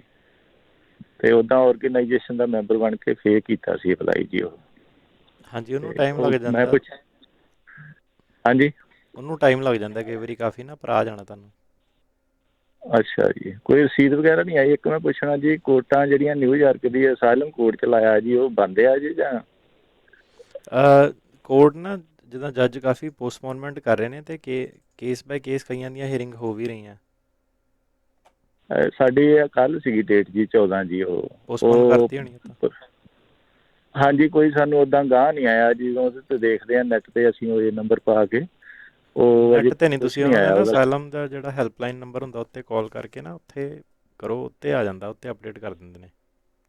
ਅੱਛਾ ਜੀ, ਇਹ ਵਰਕ ਪਰਮਿਟ ਫਿਰ ਆ ਜਾਊਗਾ ਜੀ? ਤਕਰੀਬਨ 2.5 ਮਹੀਨੇ ਹੋ ਗਏ ਕੀਤੇ ਨੂੰ ਜੀ। ਵਰਕ ਪਰਮਿਟ ਨੂੰ ਟਾਈਮ ਲੱਗ ਸਕਦਾ। ਅੱਛਾ ਜੀ। ਜੀ ਠੀਕ ਹੈ ਜੀ, ਠੀਕ ਹੈ ਜੀ, ਓਕੇ ਜੀ। ਹੈ। ਅਸਾਈਲਮ ਦਾ ਜਿਹੜਾ ਨੰਬਰ ਹੈਗਾ ਉਹਨੂੰ ਕਾਲ ਕਰਨ ਲਈ 800-898-7180, ਇਹ ਨੰਬਰ 'ਤੇ ਤੁਸੀਂ ਕਾਲ ਕਰਕੇ ਆਪਣਾ ਏਲੀਅਨ ਨੰਬਰ ਐਂਟਰ ਕਰਕੇ ਆਪਣੀ ਤਰੀਕ ਬਾਰੇ ਪਤਾ ਕਰ ਸਕਦੇ ਹੋ। 800-898-7180। ਜੀ ਅਗਲੇ ਕਾਲਰ ਜੁੜੇ ਨੇ ਗੁਰਮਿੰਦਰ ਸਿੰਘ। ਸਤਿ ਸ਼੍ਰੀ ਅਕਾਲ ਭਾਜੀ। ਸਤਿ ਸ਼੍ਰੀ ਅਕਾਲ ਜੀ। ਭਾਜੀ ਜਿੱਦਾਂ ਸਾਡੇ ਨਾਨਾ ਨਾਨੀ ਆ, ਉਹਨਾਂ ਨੇ ਜਿੱਦਾਂ ਸਾਡੇ ਮੇਰੇ ਮਾਮੇ ਉਹਨਾਂ ਦਾ ਅਪਲਾਈ ਕੀਤਾ ਆ, 12 ਸਾਲ ਹੋ ਗਏ ਜਿੱਦਾਂ ਜੀ। ਤੇ ਉਹਨਾਂ ਦੇ ਜਿੱਦਾਂ ਪੋਤਾ ਪੋਤੀ ਦੀ ਏਜ ਹੈ, ਇੱਕ ਦੀ ਜਿੱਦਾਂ ਪੋਤੇ ਦੀ 25 ਸਾਲ ਹੋ ਗਈ ਆ ਤੇ ਪੋਤੀ ਦੀ ਜਿੱਦਾਂ 27 ਹੋ ਗਈ ਆ ਜੀ। ਤੇ ਭਾਜੀ ਕਿੱਦਾਂ ਉਹਨਾਂ ਦਾ ਨੰਬਰ ਪੈ ਸਕਦਾ ਵਿੱਚ? ਭਾਜੀ ਮੋਸਟ ਲਾਈਕਲੀ ਉਹ ਏਜ ਆਊਟ ਹੋ ਗਏ ਨੇ, ਨਹੀਂ ਪੈਣਾ। ਠੀਕ ਹੈ ਜੀ। ਠੀਕ ਹੈ। ਤੇ ਭਾਜੀ ਜਿੱਦਾਂ ਉਹ ਸਿਆਣੇ ਵੀ ਆ, ਨਾਨਾ ਨਾਨੀ 85 ਈਅਰ ਓਲਡ ਆ ਹਨਾ ਜੀ। ਤੇ ਕਿੱਦਾਂ ਕੋਈ ਹੋਰ ਕੋਈ ਤਕਲੀਫ? ਭਾਜੀ ਜਿੱਦਾਂ ਤੁਸੀਂ ਦੱਸ ਰਹੇ ਹੋ 12 ਸਾਲ ਹੋ ਗਏ, ਨੰਬਰ ਤਾਂ ਉਹਨਾਂ ਦਾ ਆਉਣ ਹੀ ਵਾਲਾ ਹੈ ਨਾ ਜਦੋਂ ਖੁੱਲ ਜਾਂਦੇ ਨੇ। ਹਾਂਜੀ। ਤੇ ਭਾਜੀ ਉਹਨਾਂ ਦੇ ਸਟੰਟ ਵੀ ਪਿਆ ਆ, ਜਿੱਦਾਂ ਬਹੁਤ ਜ਼ਿਆਦਾ ਸਿੱਕ ਰਹਿੰਦੇ ਆ, ਸ਼ੂਗਰ ਵੀ ਬਹੁਤ ਹਾਈ ਰਹਿੰਦੀ ਉਹਨਾਂ ਦੀ ਜਿੱਦਾਂ। ਜਿੱਦਾਂ ਭਾਜੀ ਆਪਾਂ ਪਹਿਲਾਂ ਦੱਸਿਆ ਸੀਗਾ ਕਿ ਇੱਕ ਹਿਊਮੈਨਿਟੇਰੀਅਨ ਮਤਲਬ ਜੇ ਤੁਸੀਂ ਮੇਰੇ ਖਿਆਲ ਇਹ ਪੁੱਛ ਰਹੇ ਹੋ ਕਿ ਜੇ ਉਹਨਾਂ ਨੂੰ ਕੁਝ ਹੋ ਜਾਵੇ ਤੇ ਫਿਰ ਰਿਲੀਫ ਦਾ ਕਿੱਦਾਂ ਹੁੰਦਾ ਹੈ। ਤੇ ਇਸ ਕੇਸ ਦੇ ਵਿੱਚ ਜੇ ਪਟੀਸ਼ਨਰ ਨੂੰ ਕੁਝ ਹੋ ਜਾਵੇ ਤੁਸੀਂ ਇੱਕ ਹਿਊਮੈਨਿਟੇਰੀਅਨ ਰੀਸਟੇਟਮੈਂਟ ਹੁੰਦੀ ਹੈ ਉਹਦੇ ਥੱਲੇ ਆਪਣਾ ਇੱਕ ਹੋਰ ਸਬਸਟੀਟਿਊਟਡ ਸਪਾਂਸਰ ਲਿਆ ਕੇ ਕੋਈ ਹੋਰ ਬੰਦਾ ਟੇਕ ਓਵਰ ਕਰ ਸਕਦਾ ਹੈ ਤੇ ਪ੍ਰੋਸੈਸ ਤੁਹਾਡਾ ਚੱਲਦਾ ਰਹੇਗਾ। ਠੀਕ ਹੈ ਜੀ, ਜਾਣੀ ਕਿ ਉਹਨਾਂ ਪੋਤਾ ਪੋਤੀ ਦਾ ਨਾਂ ਨਹੀਂ ਵਿੱਚ ਪੈਣਾ ਜੀ, ਹੈ ਨਾ? ਉਹ ਭਾਜੀ ਜੋ ਤੁਸੀਂ ਉਮਰ ਦੱਸ ਰਹੇ ਨਾ ਮੋਸਟ ਲਾਈਕਲੀ ਉਹ ਏਜ ਆਊਟ ਹੋ ਗਏ ਨੇ। ਠੀਕ ਹੈ ਜੀ, ਓਕੇ ਭਾਈ, ਓਕੇ ਜੀ, ਥੈਂਕ ਯੂ ਜੀ। ਅਗਲੇ ਕਾਲਰ ਜੁੜੇ ਨੇ ਲਖਵੀਰ। ਹਾਂਜੀ ਭਾਜੀ ਮੈਂ ਪੁੱਛਣਾ ਸੀ ਗ੍ਰੀਨ ਕਾਰ ਕੈਟਾਗਰੀ CR6। ਭਾਜੀ ਆਵਾਜ਼ ਕੱਟ ਗਈ। ਹੈਲੋ, ਹਾਂਜੀ ਹਾਂਜੀ ਮੈਂ ਪੁੱਛਣਾ ਸੀ ਗ੍ਰੀਨ ਕਾਰਡ ਕੈਟਾਗਰੀ ਜਿਹੜੀ CR6 ਆ ਭਾਜੀ, ਜੀ ਇਹ ਕਾਹਦੇ ਵਾਸਤੇ ਆ ਜੀ? ਭਾਜੀ ਇੱਦਾਂ ਨਹੀਂ ਮੈਨੂੰ ਪਤਾ ਕਿਹੜੀ ਕੈਟਾਗਰੀ ਆ, ਮੈਂ ਤਾਂ ਹੁਣ ਕਈ ਸਾਰੇ ਉੱਤੇ ਕਰਦਾ ਤੁਹਾਨੂੰ ਦੇਖ ਕੇ ਦੱਸ ਦਿੰਦਾ। ਅੱਛਾ ਜੀ, ਹਾਂਜੀ ਤੁਸੀਂ ਸਵਾਲ ਪੁੱਛੋ ਆਪਣਾ ਕਿੱਦਾਂ। ਇਹਦੇ ਬਾਰੇ ਪੁੱਛਣਾ ਸੀ ਭਾਜੀ ਵੀ ਮੈਂ ਕਹਿੰਦੇ ਇਹ ਜਿਹੜੇ ਸਿਟੀਜ਼ਨ ਦਾ ਵਿਆਹ ਆ ਉਹ ਕੈਟਾਗਰੀ ਆ ਕਹਿੰਦੇ, ਮੈਂ ਇਹਦੇ ਬਾਰੇ ਪੁੱਛਣਾ ਸੀਗਾ ਜੀ। Spouse of a US citizen ਮੈਂ ਭਾਜੀ ਤੁਹਾਨੂੰ ਦੇਖ ਕੇ ਦੱਸ ਦਿੰਦਾ। ਠੀਕ ਹੈ ਭਾਜੀ, ਠੀਕ ਹੈ, ਓਕੇ ਜੀ, ਥੈਂਕ ਯੂ ਜੀ। ਤੇ ਹੁਣ ਅਸੀਂ ਅਗਲੇ ਕਾਲਰ ਵੱਲ ਜਾਂਦੇ ਹਾਂ। ਸਾਡੇ ਨਾਲ ਜੁੜੇ ਨੇ ਪਰਮਜੀਤ ਜੀ। ਅੱਛਾ ਇੱਕ ਉਹਨਾਂ ਦਾ ਦੇ ਦਾਂ CR ਦਾ ਮਤਲਬ ਹੈ ਕੰਡੀਸ਼ਨਲ ਰੈਜ਼ੀਡੈਂਟ ਜਿਹਨੂੰ 2 ਸਾਲ ਵਾਲਾ ਮਿਲਦਾ ਉਹਨਾਂ ਦੀ ਕੈਟਾਗਰੀ ਹੈ ਇਹ ਜੀ। ਸੋ ਹਾਂਜੀ ਪਰਮਜੀਤ ਜੀ ਸਤਿ ਸ਼੍ਰੀ ਅਕਾਲ। ਹਾਂਜੀ ਸਤਿ ਸ਼੍ਰੀ ਅਕਾਲ ਭਾਜੀ। ਸਤਿ ਸ਼੍ਰੀ ਅਕਾਲ। ਅੱਛਾ ਮੈਂ ਨਾ ਆਪਣੇ ਬ੍ਰਦਰ ਇਨ ਲਾਅ ਬਾਰੇ ਪੁੱਛਣਾ ਹੈ ਜੀ। ਉਹਨੇ ਪਹਿਲਾਂ ਵਿਆਹ ਕਰਾਇਆ ਸੀ 2004-2005 ਦੀ ਰੇਂਜ ਵਿੱਚ ਨਾ ਜੀ, ਉਹਦਾ ਡਿਨਾਈ ਹੋ ਗਿਆ ਸੀ ਕੇਸ ਜੀ। ਫਿਰ ਉਸ ਤੋਂ ਬਾਅਦ ਉਹ ਇੱਥੇ ਹੀ ਰਹਿੰਦਾ ਪਿਆ, ਮਤਲਬ ਹੀ as a family now with 3 kids. ਤੇ ਉਹਦਾ ਇਹ ਕੁਆਲੀਫਾਈ ਕਰਦਾ ਜਦੋਂ 10 ਸਾਲ ਦਾ ਤੁਸੀਂ ਕਹਿੰਦੇ ਪਏ ਹੋ ਉਹਦੇ ਲਈ? ਡਿਨਾਈ ਜੇ ਤਾਂ ਫਰਾਡ ਫੰਡਿੰਗ ਕਰਕੇ ਡਿਨਾਈ ਹੋਇਆ ਨਾ ਫਿਰ ਉਹਨੂੰ ਕੁਆਲੀਫਾਈ ਤਾਂ ਉਹ ਕਰਦਾ ਹੈ, ਪਰ ਜਿਹਦੇ ਪਿੱਛੇ ਫਰਾਡ ਫੰਡਿੰਗ ਹੈਗੀ ਹੈ ਇਮੀਗ੍ਰੇਸ਼ਨ ਦੀ, ਉਹ ਜਿਹੜੀ ਫਰਾਡ ਫੰਡਿੰਗ ਹੈ ਉਹਨੂੰ ਵੀ ਜੱਜ ਨੇ ਇਵੈਲੂਏਟ ਕਰਨਾ ਹੈ ਕੈਂਸਲੇਸ਼ਨ ਆਫ ਰਿਮੂਵਲ ਦਾ ਰਿਲੀਫ ਦਿੰਦੇ ਹੋਏ। ਹੁਣ ਐਗਜ਼ੈਕਟਲੀ ਨਹੀਂ ਪਤਾ, ਪਰ ਚਲੋ ਵੀ ਕੈਨ ਸਟਿਲ ਪਰਸਿਊ ਹੈ ਨਾ, ਉਹਨੂੰ ਕਰ ਸਕਦੇ। ਹਾਂਜੀ ਯੂ ਕੈਨ ਸਟਿਲ ਪਰਸਿਊ ਹੋ ਸਕਦਾ ਜੀ। ਅੱਛਾ ਤਾਂ ਇਹ 10 ਸਾਲ ਵਾਲੀ ਕੈਟਾਗਰੀ ਤੇ ਐਲੀਜੀਬਲ ਹੈਗਾ ਜੀ। ਠੀਕ ਹੈ ਜੀ, ਥੈਂਕ ਯੂ ਭਾਈ। ਓਕੇ ਜੀ।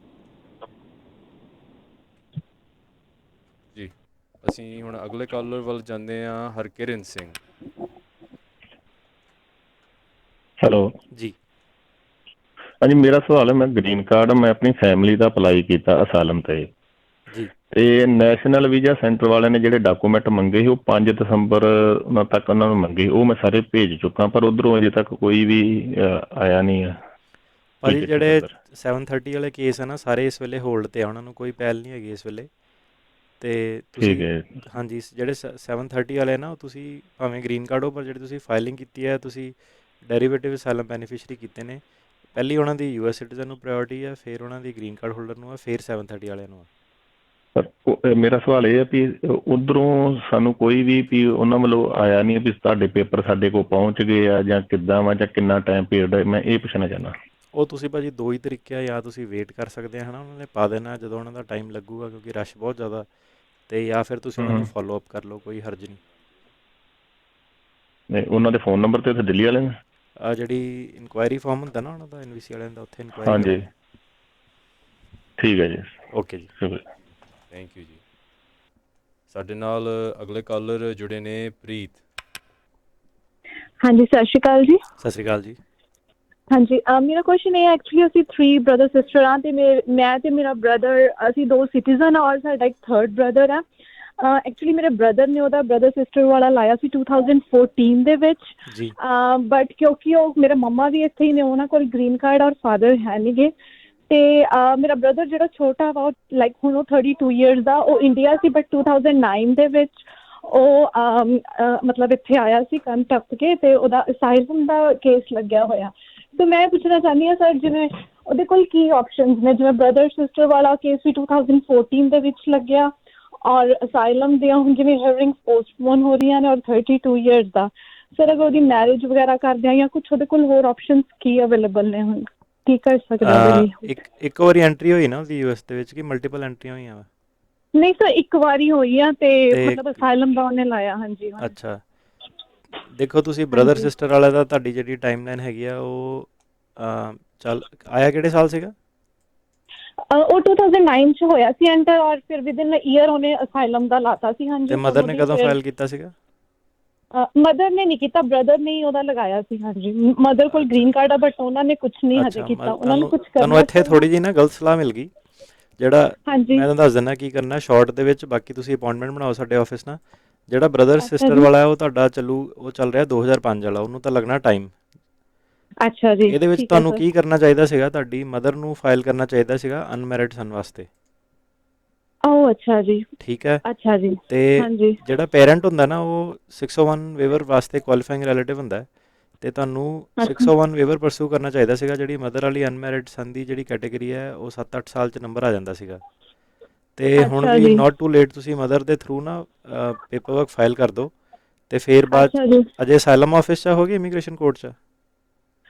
ਕੋਰਟ ਦੇ ਵਿੱਚ ਹਾਂਜੀ, ਉਹਦੀ ਹੀਅਰਿੰਗ ਹਾਂਜੀ ਕੈਲੀਫੋਰਨੀਆ ਹੀ। ਹਾਂਜੀ ਹਾਂਜੀ, ਹਜੇ ਮਾਸਟਰ ਹੀਅਰਿੰਗ ਨਹੀਂ ਪਈ ਉਹਦੀ। ਹਾਂਜੀ, ਤੁਸੀਂ ਨਾ ਮਦਰ ਵਾਲਾ ਕਰਕੇ ਰੱਖੋ, ਮਦਰ ਵਾਲਾ ਹਾਂਜੀ, ਕਰਕੇ ਅੱਛਾ ਰੱਖੋ ਕਿ ਜਸਟ ਇਨ ਕੇਸ ਤੁਹਾਡੀ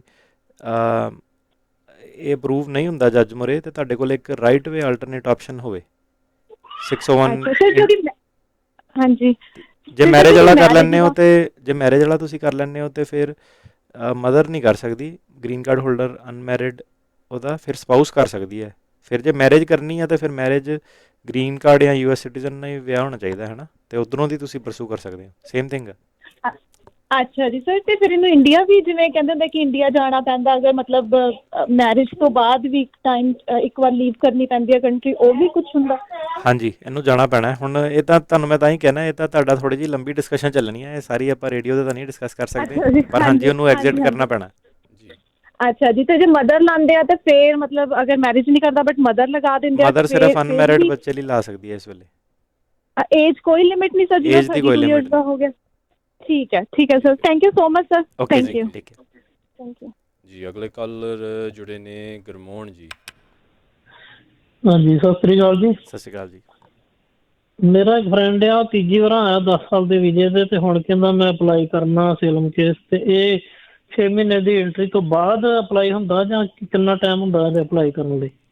ਤੁਸੀਂ ਐਂਟਰੀ ਦੇ ਸਾਲ ਦੇ ਵਿੱਚ ਅਪਲਾਈ ਕਰਨਾ ਹੁੰਦਾ, ਤੇ ਆਫ ਕੋਰਸ ਸਾਰਿਆਂ ਨੂੰ ਰეკਮੈਂਡੇਸ਼ਨ ਇਹੀ ਹੈ ਕਿ ਜਿਹਨੇ ਕਰਨਾ ਜਿੰਨੀ ਜਲਦੀ ਤੋਂ ਜਲਦੀ ਕਰੇ, ਉਨੀ ਜ਼ਿਆਦਾ ਉਹਦੀ ਅਸਾਈਲਮ ਦੀ ਕ੍ਰੈਡੀਬਿਲਿਟੀ ਵੱਧਦੀ ਹੈ। ਕਿ ਜਿਹਨੂੰ ਹੁਣ ਪ੍ਰੋਬਲਮ ਆ ਉਹਨੇ ਸਾਲ ਕੱਲ੍ਹ ਹੀ ਵੇਟ ਕਰਨੀ, ਉਹ 35 ਸੱਟੇ ਆਉਂਦੇ ਕਰੂਗਾ ਪਹਿਲੇ 10 ਦਿਨਾਂ 'ਚ ਹੀ। ਨਹੀਂ ਹੁਣ 2 ਮਹੀਨੇ ਹੋਏ ਉਹਨੂੰ ਆਏ ਨੂੰ, ਤੇ ਹੁਣ ਹੋ ਸਕਦਾ ਅਪਲਾਈ ਜਾਂ ਬਿਲਕੁਲ ਹੋ ਸਕਦਾ ਕ੍ਰੋਸ ਕਰਕੇ ਹੋਏਗਾ? ਹਾਂ ਨਹੀਂ, ਬਿਲਕੁਲ ਹੋ ਸਕਦਾ ਹੈ, ਵੇਟ ਥੋੜ੍ਹਾ ਨਾ ਕਰਨੀ ਤੁਸੀਂ, ਫਾਈਲ ਕਰ ਦਿਓ। ਠੀਕ ਹੈ, ਧੰਨਵਾਦ ਜੀ। ਓਕੇ ਜੀ, ਥੈਂਕ ਯੂ ਜੀ। ਹਾਂਜੀ, ਅਗਲੇ ਕਾਲਰ ਸਾਡੇ ਨਾਲ ਜੁੜੇ ਨੇ ਭੁਪਿੰਦਰ ਸਿੰਘ ਜੀ।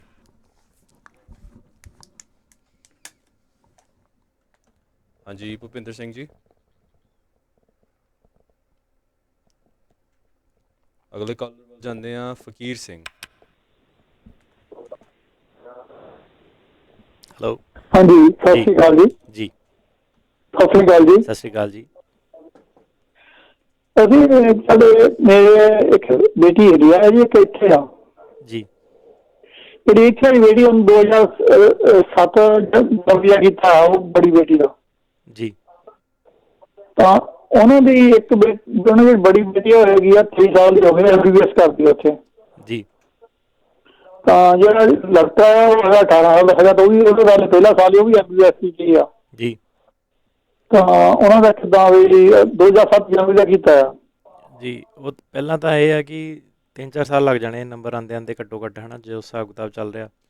2007 ਜਨਵਰੀ ਦਾ ਹੈ। ਹਾਂਜੀ, ਤੇ ਜਿੰਨਾ ਟਾਈਮ I-130 ਪੈਂਡਿੰਗ ਸੀਗਾ, ਹੈ ਨਾ, ਉਹ ਵਾਲਾ ਟਾਈਮ ਮਾਈਨਸ ਹੋ ਜਾਊਗਾ। ਜੇ 5 ਸਾਲ ਪੈਂਡਿੰਗ ਸੀਗਾ 5 ਸਾਲ ਮਾਈਨਸ ਹੋ ਜਾਊਗਾ, 10 ਸਾਲ ਪੈਂਡਿੰਗ ਸੀਗਾ 10 ਸਾਲ ਮਾਈਨਸ ਹੋ ਜਾਊਗਾ।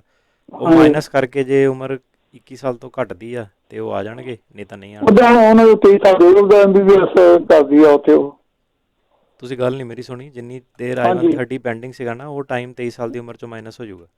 ਅੱਛਾ 23 ਸਾਲ ਤੋਂ ਉਹ ਬੈਨ ਹੋ ਜਾਊਗਾ ਜੀ। ਓਕੇ। ਕਿਹੜੇ ਗਈ ਲੱਗਦਾ ਕਾਲ ਡ੍ਰੌਪ ਹੋ ਗਈ। ਹਾਂਜੀ, ਅਗਲੇ ਕਾਲਰ ਜੁੜੇ ਨੇ ਬਲਜੀਤ ਕੌਰ ਜੀ। ਹਾਂਜੀ, ਸਤਿ ਸ੍ਰੀ ਅਕਾਲ ਜੀ। ਸਤਿ ਸ਼੍ਰੀ ਅਕਾਲ ਜੀ।